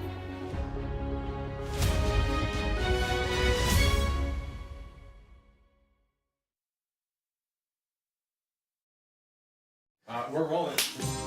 Welcome to the world. Our new podcast, starting now. It's very exciting. Every week, we'll be reporting from the world's trouble spots. We get to hold those in positions of power accountable, and we get to ask the questions that the audience, the listeners, want to know about. And that's why it is so important that people tune in, come along for the road, come along for the journey. It'll be fun.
Good morning, it's 9 o'clock. On today's show, the US President Donald Trump talks up regime change in Tehran. We'll speak live to Israel's ambassador to the UK shortly.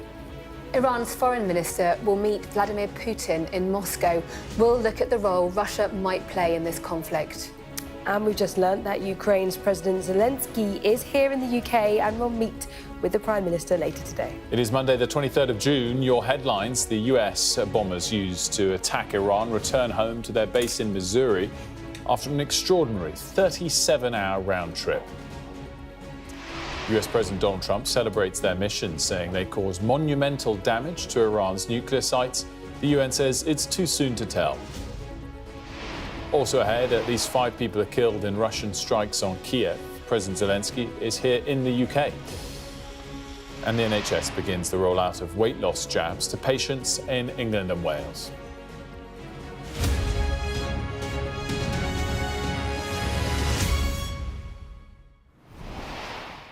A very good morning. US President Donald Trump has suggested he wants to see a new government in Tehran to make Iran great again.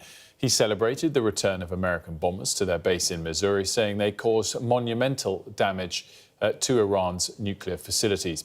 Meanwhile, the government has told that US plans are being made to repatriate British citizens who want to leave Israel. Well, at 1:30 this hour, we'll be speaking live to Israel's ambassador here in London. But first, we've got full team coverage for you of this unfolding situation. Tom Cheshire's live in Jerusalem for us, Ivor Bennett in Moscow, Deborah and Sam here, as they have been over the course of the last hour for the reaction here. Let's go first to Tom Cheshire. Tom, bring us up to speed with the latest, I guess, not just over the weekend, but what has been happening overnight and this morning. Well, just in the last few minutes, Wilfred, actually, we've had a wave of missiles, ballistic missiles fired from Iran. We heard the thud of interceptors overhead as those missiles were intercepted. We don't know the extent of any damage, whether there is any damage so far.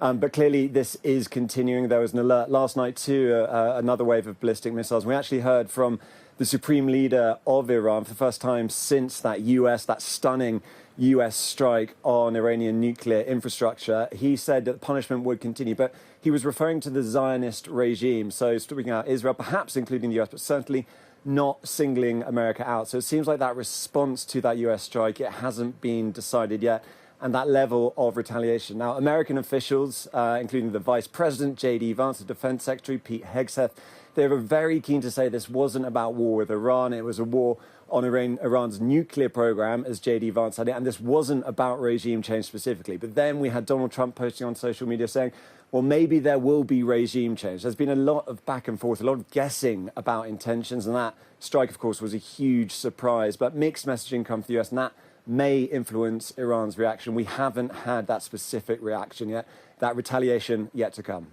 Tom, great stuff. Thanks so much for that. Well, a big factor, of course, in what Iran's reaction will be depends on how much support they have from their allies. Let's bring in our Moscow correspondent, Ivor Bennett. Ivor, talk us through what's happening there in Moscow today.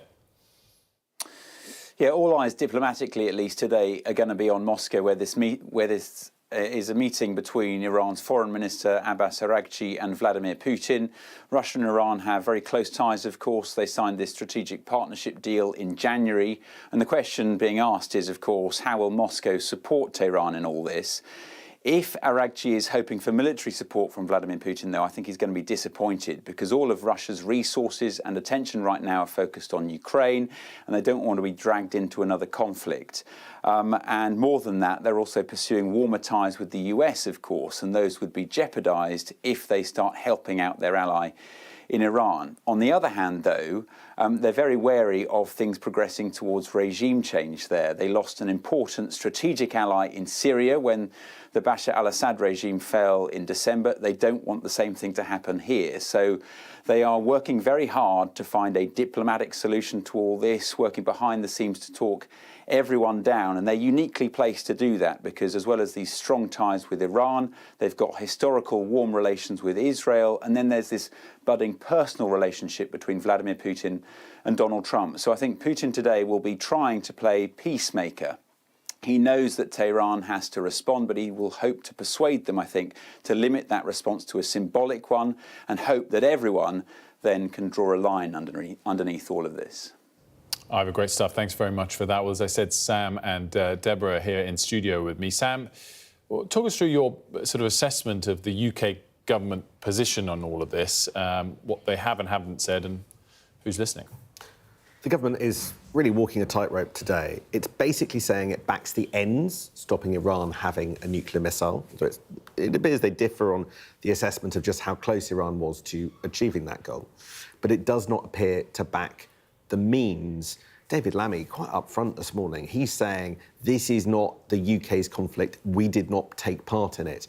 Slightly different tonally from the Prime Minister yesterday, who was keener to emphasise the support the US has for the support the UK has for the US's ends and the determination not to allow Iran to get a nuclear weapon. So there is a difference. And all the way along there have been differences. It was 6 days ago that Keir Starmer appeared to misread the US president, saying there were no plans for the US to bomb Iran, just as his German counterpart was saying that there were. So same sets of information, but different conclusions by different world leaders. That was odd.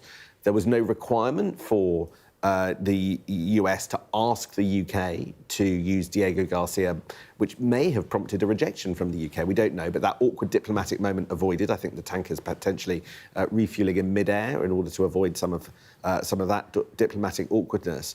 So if Britain's role globally at moments like this is to hug the US close, there are definitely fissures in that in a way that there wasn't over, for instance, the war in Iraq 20 years ago.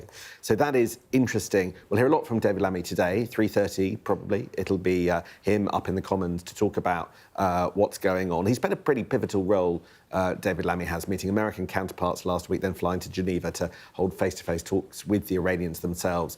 The UK, France and Germany are part of this caucus urging de-escalation and a return to the negotiating table.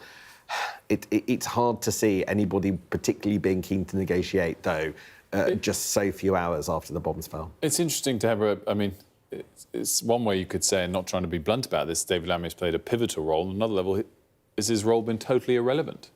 Yeah, I mean, unfortunately, the British and the European voices in this crisis have had no bearing on the actual actions. I mean, when you had David Lammy and his French and German counterparts in Geneva, as Sam was saying, meeting the Iranian foreign minister on Friday, by that moment, Donald Trump had already made up his mind to bomb Iran. And so all these calls for de-escalation are not being listened to in Washington. And so in terms of the hopes for diplomacy, it really were, as we were hearing from Ivor in Moscow, it comes down to the traditional big powers. We're back to a kind of almost Cold War kind of era where you have the US and potentially Russia having to come up with some sort of arrangement, because if the two of them can come up with an arrangement for what happens in Iran, then maybe that will contain the crisis. But fundamentally, the big point to remember is that Iran's ability to respond has been severely degraded by Israel's actions in the region over the last year and a half. And so while, yes, it will want to and need to retaliate, whether or not that's effective is it remains to be seen. Deborah, Sam, as always, thank you so much for that fascinating perspective. Our thanks to Ivor and Tom in Jerusalem and Moscow themselves. Let's tell you what this is doing to markets, Asian markets. In fact, relatively muted the response there, as we've seen the Nikkei and Asian stock markets did close down, but hardly, having been down much more earlier in the session. Hong Kong and Shanghai, in fact, closed higher. European markets also relatively muted response. We can have a quick look at those for you. We are seeing European markets lower, but fractionally. The FTSE's down 0.1%. And oil prices for you paired their jump earlier as well. We were up 1.5% earlier in the session, now only up 0.5%. But we are up about 20-25% for the month of June as a whole. So this morning's muted jump of 0.4% there in Brent in perspective. Ed Conway joins me now to discuss the significance of all this. Ed, firstly, talk us through this immediate reaction. It is, for oil prices at least, in light of gains over the course of the last 2 weeks or so. Yeah, I mean, oil prices up a lot, kind of 20% or so in the last, just in June alone. This takes them, actually, I was just looking at it, they having gone up kind of quite sharply at the start of the day, clearly everyone was kind of nervous about what markets, the response was going to be. They've come back a bit, so you're not seeing anything like panic in markets. You're seeing something more along the lines of people are still unsettled, and I think this is a very, very difficult, as you know, this is a very difficult situation to trade, to try to kind of anticipate, OK, so what, with oil prices, does this mean, given that you've got, you know, Iran, one of the top 5 producers in the world, does it mean you're going to have this shortage of oil in the global market? Does that push up oil prices? Is there then the kind of, you know, the other side of the story, which is to say, is there a recessionary impact? And if there's a recessionary impact, then you've got fewer people trying to kind of buy oil, which you know, balances it out. But broadly speaking, when you look at the degree of instability that this, on top of a trade war, on top of uncertainty about what's happening in, you know, Europe, on top of concern about, you know, the energy transition and industrial energy prices, the whole you know, caboodle now comes together, and I think is desperately unsettling for traders and for businesses trying to understand what this means for them. One of the other sort of more niche aspects of this is, as we were reporting earlier, Iranian parliament voting to close the Straits of Hormuz. Whether they actually really affect that in a meaningful way or not, we shall see. But that is hugely significant, probably not yet reflected in oil prices, if that happens, because it is what? It's a sort of main artery for lots of Middle Eastern countries, Qatar as well and others, to get their oil and gas out to the rest of the world. It's one of the, so there are a few choke points around the world, these points through which a lot of shipping has to travel, and the Straits of Hormuz is one of them, and particularly important for energy, given, as you said, you know, that's a lot of energy coming out of the Gulf. Particularly important, you know, for Europe, because that's a lot of shipping for Europe that's usually kind of expected to go around there. The one thing that's worth kind of underlining is, in a way, we've had a kind of dress rehearsal for this, because what's happened, you know, recently with Houthi attacks within the kind of, you know, the Red Sea and within the Great Gate of Hormuz, the Strait of Hormuz, you've seen a kind of dress rehearsal for the kinds of impacts that this could have on shipping. But the problem is with the Strait of Hormuz, that's where a lot of the energy is kind of coming out of, and it's not It's always been one of those things that people have been desperately nervous about. You know, the ultimate kind of economic concern within energy markets in particular is if shipping can't pass through there, then what does that mean for oil? What does it mean for gas as well? I mean, because Iran is, you know, it has, alongside Russia, the world's biggest reserves of gas as well. And so all of these things kind of add up to this concern that, you know, energy prices are building and building. Does that create a recessionary effect? Does it just choke off the activity elsewhere, or does it mean that you're going to have a repeat of the, you know, the scary period that we had in 2022 when oil prices went up, gas prices even higher? And Qatar, obviously a big exporter to Europe of its liquefied natural gas. Just a different story we've been talking about with Deborah and Mari and Sam. A big gathering of NATO coming up. Whether or not the pledge emerges as 5% of GDP on defence hard, or 3.5 with some add-ons. How achievable is that for the Chancellor? I mean, it's enormously expensive. I mean, we're kind of heading towards 2.5%, 2.6% at the moment, and that has taken a lot of kind of money, a lot of extra apportionment of money from international aid, for instance, through to that.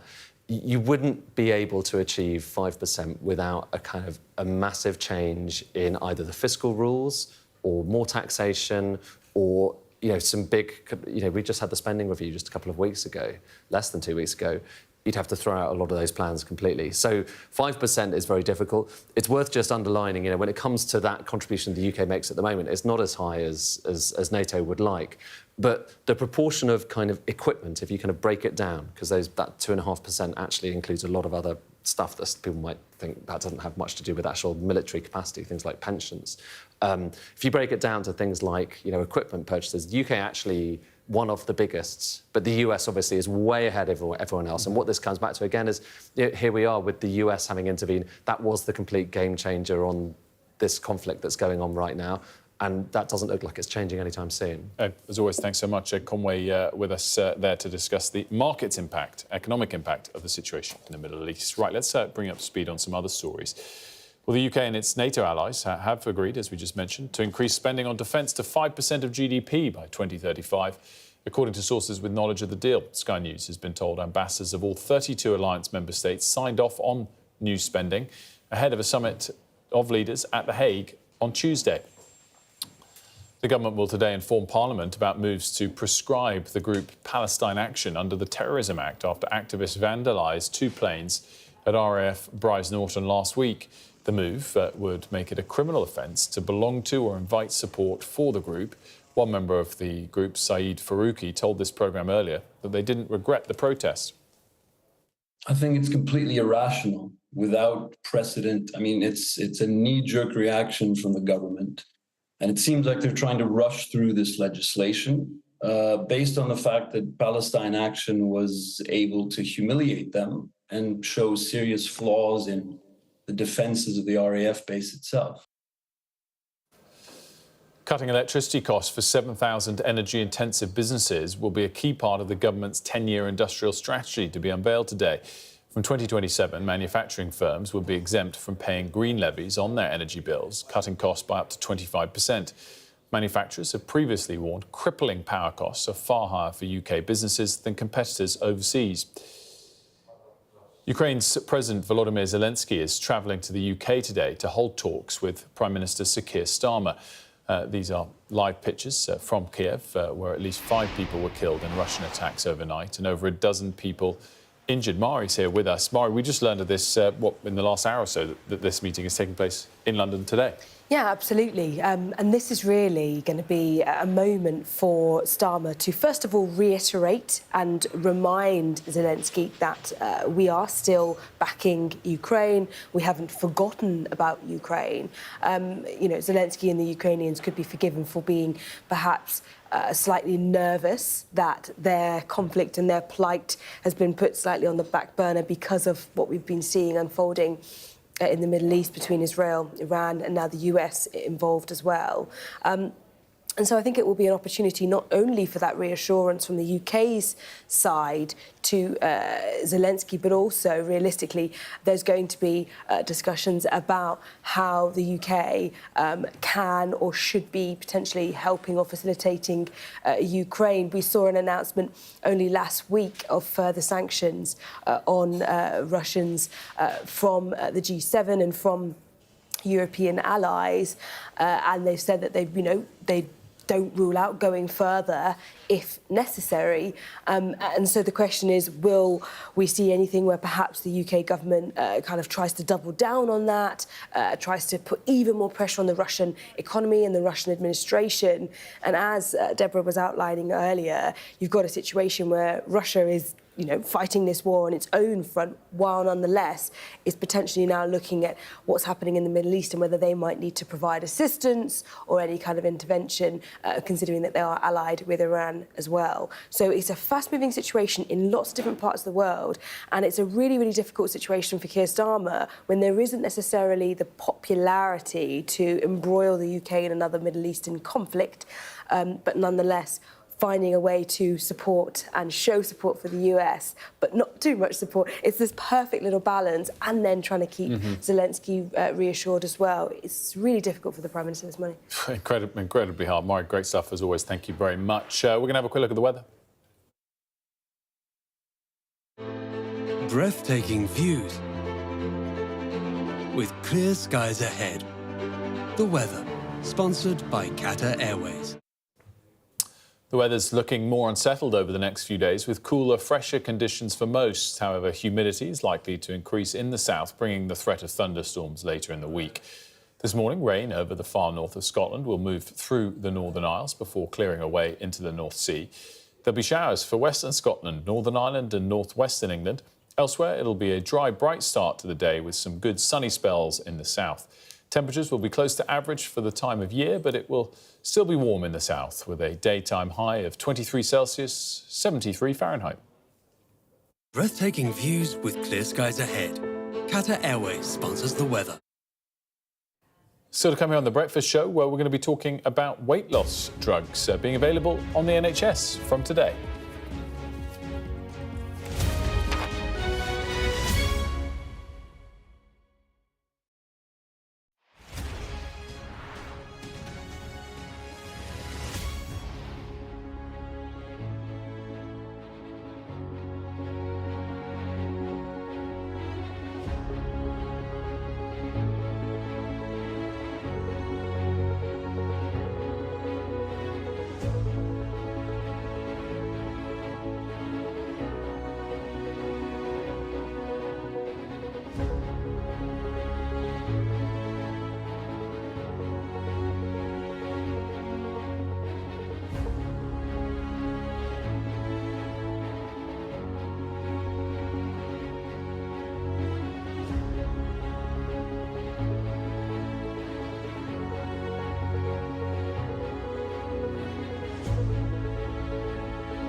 Our app gives you the very best of Sky News wherever you are. Breaking news, videos and analysis. Evidence of the crisis. Podcasts, watching us live. Live here from Washington. Wherever you get your podcast. All in one place. And all at just the touch of a screen. The Sky News app. Get the full story first.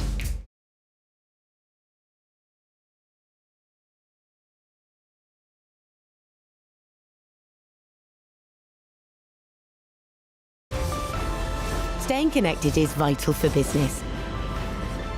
Sky Business sponsors this report. Well, wet and windy weather will clear the far north this morning, leaving a mixture of sunshine and showers over Scotland, Northern Ireland and northwestern England. Central southern England will have a dry and sunny start to the day, although cloud will bubble up over time. It'll be cool and breezy for most, with temperatures close to average for the time of year. But the southeast will still be warm, with a high of 23 Celsius, 73 Fahrenheit. Pollen counts will be high for England and Wales, set lower in the north. Sky Business sponsors this report. Well, for the first time, NHS doctors in England are now allowed to prescribe weight loss jabs. Around 220,000 patients who struggle with obesity are expected to receive the drug Mounjaro over the next 3 years. The chair of the Royal College of General Practitioners, Camilla Hawthorne, joins me now. Very good morning to you. Thanks so much for joining us. Is this a good day? Is this good news? Yes, I think this is good news for the public, but it is going to be rolled out in a phased way. So we really want to just warn patients not to inundate GP telephone lines too much today, because it's going to take a while for the service to get up and running properly. What are the grounds with which a GP is allowed to prescribe this? So there are cohorts of patients being allocated by NHS England so that the most needy patients are seen the first, starting with people with BMIs of over 40, so they're really quite overweight, obese, in fact, with 4 out of 5 common health conditions that include type 2 diabetes, high blood pressure, heart disease, abnormal cholesterols and obstructive sleep apnea. So if they have 4 out of 5 of those conditions and a BMI of over 40, they'll be eligible to be in the first cohort of patients. But at this point, please don't contact your surgery about this. We will be contacting you once the service has been properly commissioned across the country. Are you pleased by the initial capacity, let's say, over the first year or so that the NHS has, or is it not enough? Well, we're worried about the capacity issues. Of course, we won't know until it actually starts as to just how well we can meet the demand. There is no doubt there are large numbers of people who are seriously overweight and who need help with weight loss. And Mounjaro injections on their own are not a silver bullet. There are other ways to lose weight, and many people do so very successfully. But also with Mounjaro, you need a lot of wraparound service to help you change the way you eat, take more physical exercise, and just think about food and the quantities as well of what you're eating. So all of that needs to be in place for this to be effective for the public. And of course, it needs to be evaluated to make sure that it is really having the effect we think it will have. All of these weight loss drugs are still newish. Is there a risk of long-term side effects that we don't know about yet? We don't know for sure. What we do know is that when people stop taking the injections, they put weight on again if they haven't changed their eating habits, which I suppose makes a lot of sense, doesn't it? So that's really important, because otherwise you're just wasting your time and your effort, really, aren't you? But otherwise, long-term, we're not sure of the long-term effects. There are plenty of side effects in terms of, stomach gastric effects. Of many people feel nauseated, vomit, have bowel disturbances, tummy pain. There's a small risk of pancreatitis. There's some debate now about whether the oral contraceptive pill is effective. MHRA has just put out an alert as to that effect, saying you should use barrier methods if you're also on the oral contraceptive pill and you're on these injections. Also, probably, you shouldn't be taking it if you're pregnant or if you're breastfeeding, because we don't know what the effects are on babies. So this is all going to take a bit of time, as it is really quite a new drug. Camilla Hawthorne, thanks so much for joining us. Thank you. We can take a quick break here on The Breakfast Show. When we come back, we'll be speaking live to Israel's ambassador to the UK.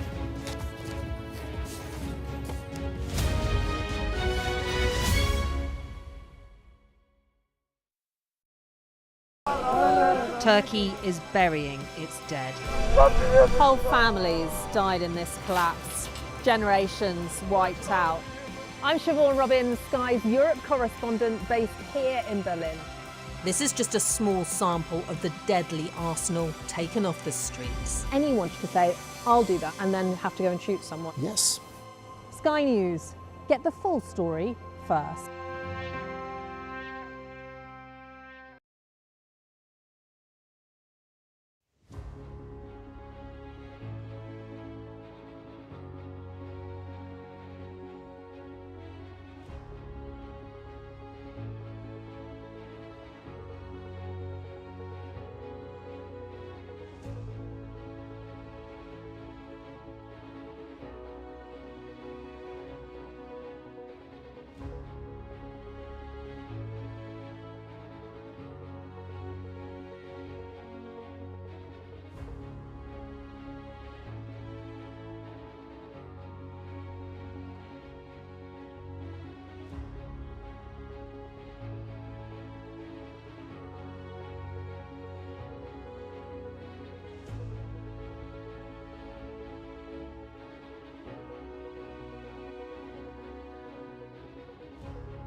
Welcome back to The Breakfast Show. Well, coming up in just a moment, I'll be joined live by Israel's ambassador to the UK, who's here with me in studio. But first, a reminder of the top stories this morning.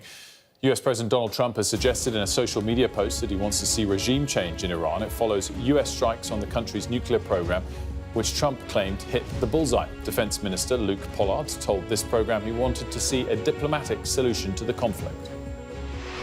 The government also told this program that they're working with the Israeli government to arrange flights out of Israel to bring British nationals out of harm's way once the airspace is opened.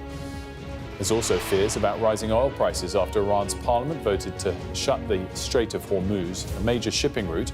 The EU's top diplomat has warned that would be extremely dangerous. The Prime Minister is set to host Ukraine's President Volodymyr Zelensky for talks today in London. It comes after at least 5 people were killed in Russian attacks in Ukraine overnight and over a dozen people injured. Well, there have been reports of further explosions over Jerusalem this morning and the Iranian capital Tehran as well. Let's get reaction from the Israeli ambassador to the UK, Tzipi Hotovely. Good morning to you, Ambassador. Thanks so much for joining us. Good morning, Will. What is the latest overnight, the last 12 hours? First of all, there is the latest coming from the last hour because Israelis are now in shelters. There was a severe attack on Israeli center cities. And we've seen also yesterday that Tel Aviv was attacked. We saw children coming out of totally destroyed houses. So they're targeting our civilians. They're targeting innocent families. That the only reason why they're saved is because we have a very good air defense systems, together with very disciplined people are going to the shelters. But Israel has been suffering from over 500 ballistic missiles being directed to very populated areas in the center of Israel, which is something no country in the world can tolerate. Ballistic missile is something that is like a double-decker. Think about the London Red Bus, full of explosions being exploded in the center of London. No country in the world can accept that. And this is why part of our mission is not just the nuclear sites, but also the ballistic missile program of Iran. They were accelerating this program. They were creating mass production of the ballistic missiles. And our Air Force is striking again and again ballistic missile launchers and all the factories that are producing them. Are they striking this morning, your Air Force, or is there a pause? There is ongoing operation. And let me, first of all, start with something a little bit positive. The world is a much safer place after what happened Saturday night, the American attack on Fordow, Natanz and Isfahan. This American attack is a game changer in the Middle East, together, of course, with our military operation that has been going on for over 10 days in Iran. Iran, without nuclear capabilities, the world is a much safer place. And you know, for the UK, it's been a threat for a long time. Prime Minister Keir Starmer said it just yesterday after the American strikes. He said Iran's nuclear program has been a threat for international security. So this is a threat for your country as well. How grateful are you to the United States? Oh, we're very grateful for our American friends. I think this is one of the most brilliant cooperations between our armies, between the leaders. You've seen Trump and Netanyahu, President Trump, Prime Minister Netanyahu, speaking so closely with each other the last few weeks. The coordination was intimate, really, to achieve this goal of preventing from Iran having nuclear power. Are you disappointed that the UK, I guess, either weren't directly involved or since these attacks, and I asked Luke Pollard, the government minister, explicitly whether he would support of the US involvement or disappointed about it, and he wouldn't give an answer. Would you have liked to have seen a more clear level of support from the UK? Well, I think it's clear that we are making a great service for your country as well. We're doing a great service to the whole world. We heard the opposition leader saying that. I read a great article by former Prime Minister Boris Johnson saying that clearly. This is a service not just for Israel. We are obviously fighting existential threat for our country, but at the same time, we are fighting a regime that was spreading death and terrorism for all around the world. They killed over 900 Americans. Your own MI5 and MI6 were saying that Iran is a great threat for UK people, for UK soul, for Jewish communities in this country. So this is a regime that was really spreading death in the last decades, and it's time for the world to say to the Iranian regime, you must stop, you must stop. And I think by operating and by not letting the Iranians keep on fooling the world and lying to the world like they did for so many years, over 20 years of diplomatic efforts that in the end of the day finished with 60% enrichment of uranium. No country in the world is enriching uranium to this level. This is a military level, only for military purposes. It's enough to have 3.7 for civilian purposes. So it's obviously they were moving forward, accelerating to get nuclear weapons. And I think we made the world a much safer place. Is regime change something that Prime Minister Netanyahu and President Trump have spoken about over the last few weeks? Obviously, this is not part of the aims. This is for the Iranian people to decide if they want to change the regime.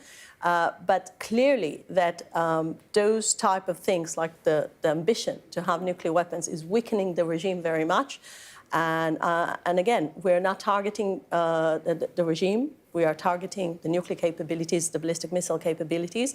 But if, in the end of the day, this regime, the Iranian people will decide they want a better regime, I think the world and Iran will have better life and better future. So you would welcome regime change ultimately? Only if the Iranian people will do it, because this is not part of our aims. There was a report over the last week that Israel wanted to take out the Ayatollah personally. Is that not true?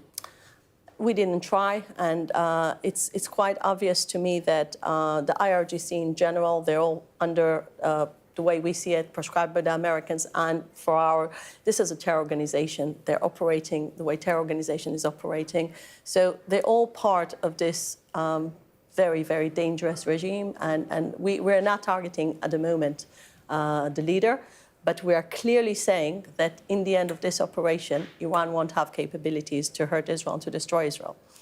In terms of the nuclear capabilities, how certain are you that it has, in President Trump's words, been obliterated? I imagine there's great destruction on the ground, and satellite imagery, for example, can only gather so much. I guess what I'm getting to is, will it require at some point ground troops to investigate the extent to which their nuclear capabilities have been diminished? At the moment, we can say that there is a severe damage to the nuclear site in Fordo. And this is exactly what we wanted to achieve, because as long as this site is totally useless in terms of the ability to produce nuclear weapons out of it, and as long as the enriched uranium that was in Natanz and in other nuclear sites is totally not being available to the regime to create nuclear weapons, then we are in a different place. And this was our commitment. This was the Prime Minister's commitment. He said to the people of Israel, after we finish this operation, Iran won't have nuclear capabilities to destroy the state of Israel. And I think he made his word and he's made his promise.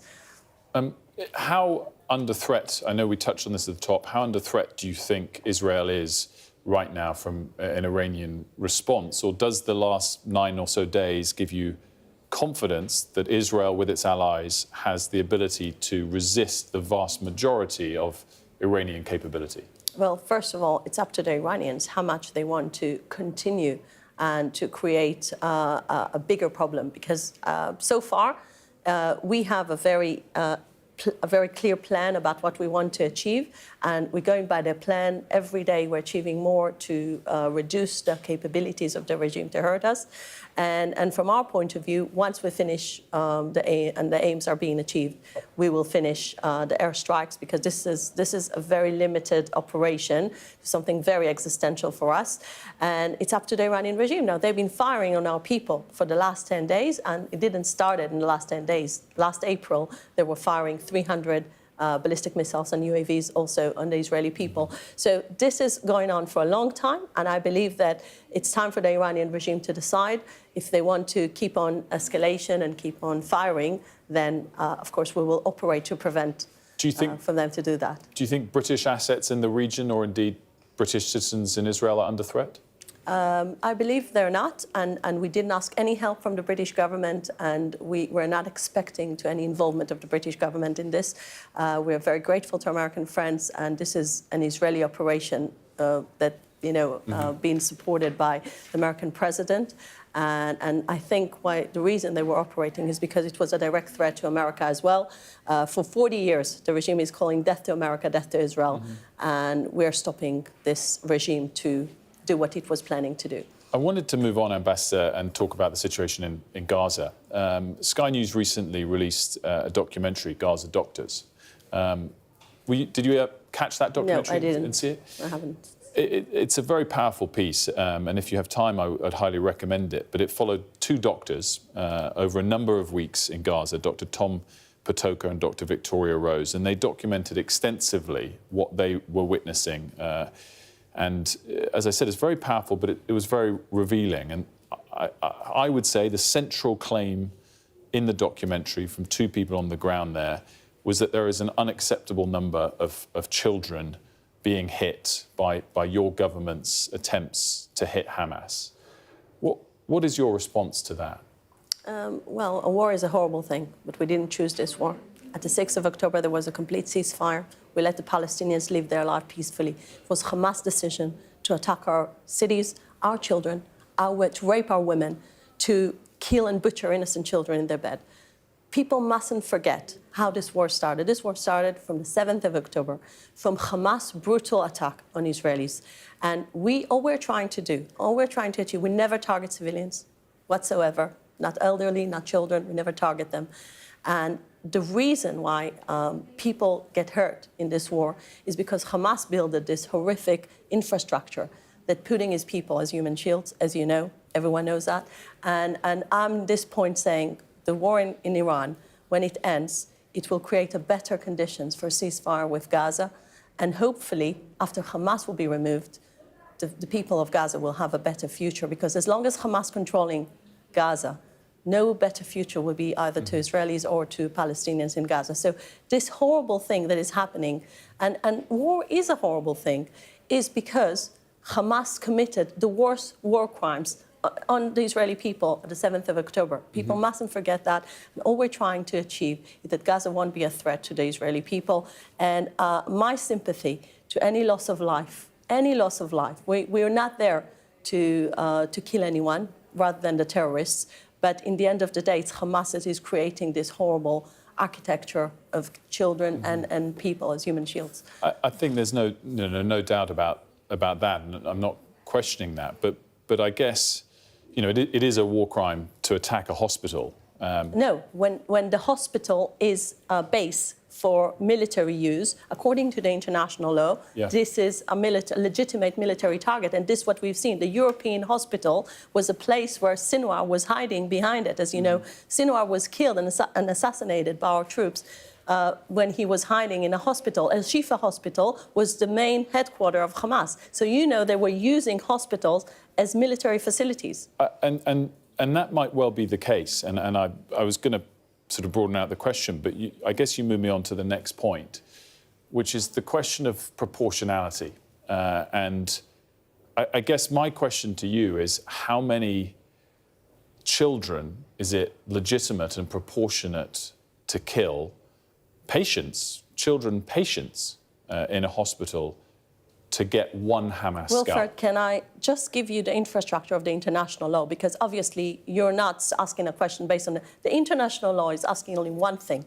When you're targeting a target, is that a military legitimate target? First question. Second, what's the ratio between terrorists and people that are combat and non-combat?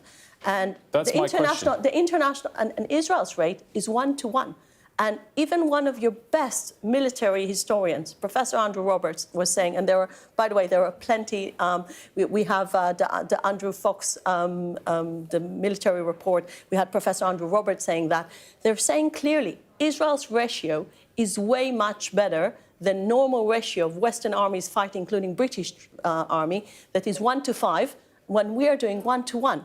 For each terrorist, there is one non-combat that is finding his death, while your troops were killing one terrorist and then killing 5 people that were not involved. So I'm just saying, this is war laws, and according to the war laws, we are operating in one of the most populated areas in the best solution that you can find to this situation. And you need to remember, we're evacuating people, we're calling them to leave, we are designating areas where IDF is not firing on people when we know this is just civilians. So we're really just targeting all the military targets. So we operate according to the international law. And the international law is never asking the question you're asking. The international law is only asking, is that a legitimate military target? And what's the proportionality? And we get to 1-to-1, the ratio, which is very rare in those type of situations. Well, I'm not going to try and defend past actions of the British, and I don't think 2 wrongs would make a right in that regard. I guess that it still comes back, again, I mean, law is obviously hugely relevant to this, but it just comes back to a question of proportionality. At the start... We are operating according to the proportionality. And obviously some numbers would dispute whether it's to 1-to-1, but again, I don't even need to go into that. I can go to the testimony of Dr. Victoria Rose, who's a London-based NHS surgeon. She was on her 3rd trip to Gaza and documented what happened very closely for us. And she said, I felt at times this was so barbaric what was going on in terms of the numbers of children coming through the doors with bits of their bodies blown off that it had to be displayed. I felt a duty to share what I was seeing. This is actually really happening. So, the testimony that Victoria Rose brought us, the testimony that Dr. Tom Patoka brought us, is that there are more innocent children, let alone adults, at this stage in the conflict that are dying per Hamas scalp that you see. But you need to remember, we never targeted the children. It's Hamas that needs to be blamed. And I'm not going to defend Hamas. I'm not going to defend Hamas. Not. But all I'm saying is they need to blame Hamas for creating this reality for the Palestinian people in Gaza. We can both agree resoundingly about that. But you are the one now pulling the trigger. And we are a long way into this conflict where the numbers of Hamas scalps you get per innocent person, particularly children, that are killed as collateral damage, is vastly reduced. And it does raise the question of proportionality. I want to go back now to the fact that the Iran war will bring us to a ceasefire. We still have 20 hostages alive in Gaza. Okay. Hamas must release them, and we still have bodies they're holding from people that were kidnapped at the 7th of October, and people were dying in captivity, and they need to release them. So we are asking very simple request from the international community. Pressure Hamas to release our hostages, and we will have a better condition to get to a ceasefire. We agreed to the Witkoff plan. We agreed to any framework the Americans offered to have a ceasefire in Gaza. We are not interested in wars. This war was a defend war for the people of Israel, not to have those barbaric attacks coming from Hamas terrorists. And this is the only equation that needs to be remembered. And every life loss in Gaza, you need to blame Hamas for committing the crimes of 7th of October and committing the war crimes of using their own people as human shields. Well, we do, but we don't, it doesn't absolve who pulls the trigger at the latest moment. I guess the final question on this, and, again, I'd urge you to watch the film, but we had to rely on doctors in Gaza to get this report. And I have to ask the question as to why international journalists aren't still allowed into Gaza. So, as I said, in the beginning of the war, the reason was we didn't want to get them into a conflict area. This is a very complicated conflict area, and we didn't want to put them in a situation where they can lose their life. We did offer them to get into Gaza with guarding them with our IDF soldiers, and many journalists were reporting from Gaza. I don't think the world doesn't know what's happening in Gaza. We have nothing to hide, and very soon, once we'll have a ceasefire, everyone can get into Gaza freely when it won't be a combat area. Ambassador, thank you for your time this morning. Good we morning. Appreciate it. Yes, the Israeli ambassador to the UK. Well, if you do want to watch that documentary we mentioned, you can on Sky News, Gaza Doctors on the Front Line. Here's a short preview.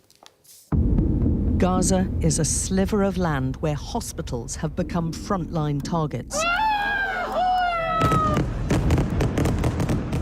Absolutely massive strike on EGH Hospital. And operating theatres are on the battlefield. Everyone is a target, everyone is fair game. Doctors, children.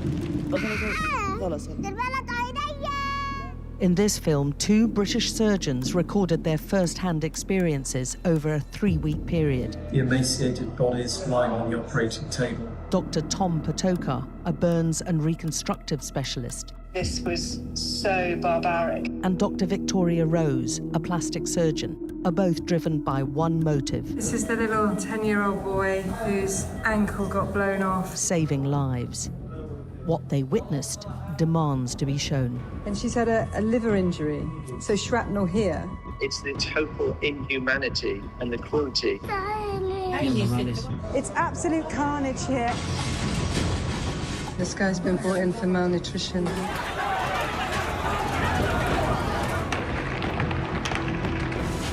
The sound of rockets and shelling, this is the daily life in Gaza.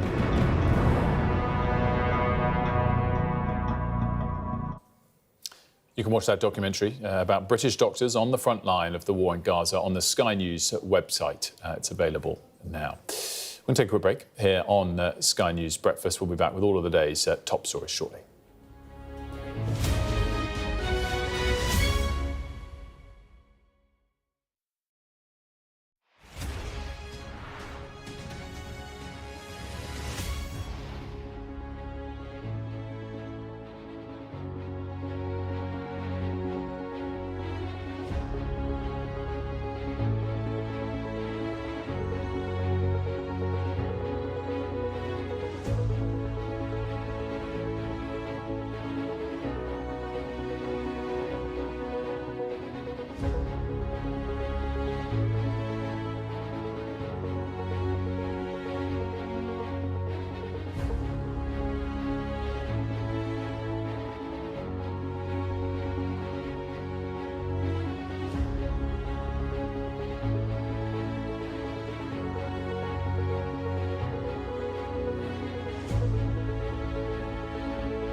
I'm Stephen Murphy, and I'm Sky's Ireland correspondent based here in Dublin.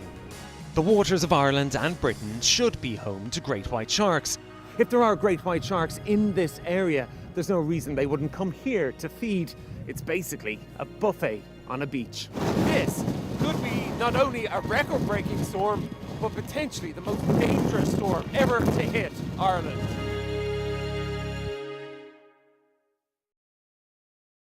This is the game changer seat. Look, it even comes with binoculars.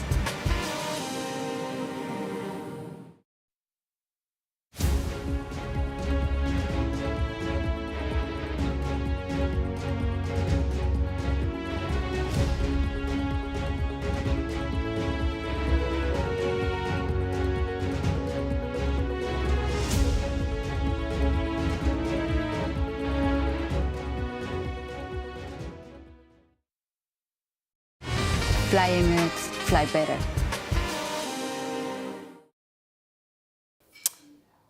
Welcome back. Well, the government set to unveil its new industrial strategy today. As part of the plans, there's a pledge to cut energy bills for more than 7,000 businesses. Let's get to our Paul Kelso, who has more details of what was meant to be the focus today, Paul. Yes, the industrial strategy launched today. Tell you how seriously government are taking it. Both the Prime Minister, the Chancellor of the Exchequer and the Business Secretary, Jonathan Reynolds, are here in the West Midlands and an automotive firm to talk about it. 8 sectors the government wants to focus on to try and boost Britain's high-growth industries and deliver the growth on which its economic and political plans depend. But at the heart of it is quite an old-fashioned fix. They are going to ease soaring energy prices for manufacturing businesses. High energy users like steel and concrete and cement already get some support with their bills. They'll get more support, but this plan will see it extended to manufacturing businesses that have high energy bills. Britain has the highest energy prices for businesses in developed Western economies. This move will see those reduced by around 25% by cutting some of the levies that currently pay to subsidise green energy, but we don't know how much it will cost, how it will be paid for, and it's not going to happen for 2 years. So many questions for Jonathan Reynolds and the Prime Minister and the Chancellor when we get a chance to talk to them a little later on. Paul Kelso, great stuff. Looking forward to that throughout the day. Lots of breaking news at this moment. Speaking in East London moments ago, the Health Secretary, Wes Streeting, has just announced that he's going to launch a national investigation into NHS maternity services. I thought we were going to play a little bit of that. We haven't got it. What are the key details, Mari? Have you been hopefully monitoring this for us? Well, I've been trying.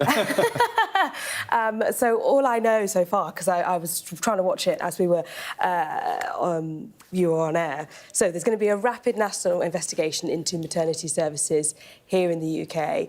He gave quite a lot of detail on why. He basically said that he wants a new strategy where he wants maternity safety in the UK to be the litmus test for all patient safety. So essentially, people's horrendous experiences, maternity deaths are being normalised, and what he's saying is this cannot go on, especially on his watch. So he apologised to all those who have either died or had horrific experiences in childbirth, or whose children have died or become, disabled or ill in some way because of poor care. And he apologised on behalf of the state to all of those families. And I will bring you the details of the investigation, which I don't have right now. Well, we look forward to that in the next hour of the programme. Wes Streeting live on stage. We'll continue to monitor that for you. Paul Kelso is going to continue to monitor all of the industrial strategy announcements and will, of course, be across the situation in the Middle East for you throughout the day. Up next is Sky News Today with Leah.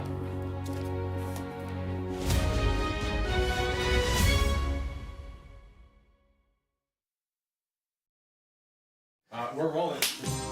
Welcome to the world. Our new podcast, starting now. It's very exciting. Every week, we'll be reporting from the world's trouble spots. We get to hold those in positions of power accountable.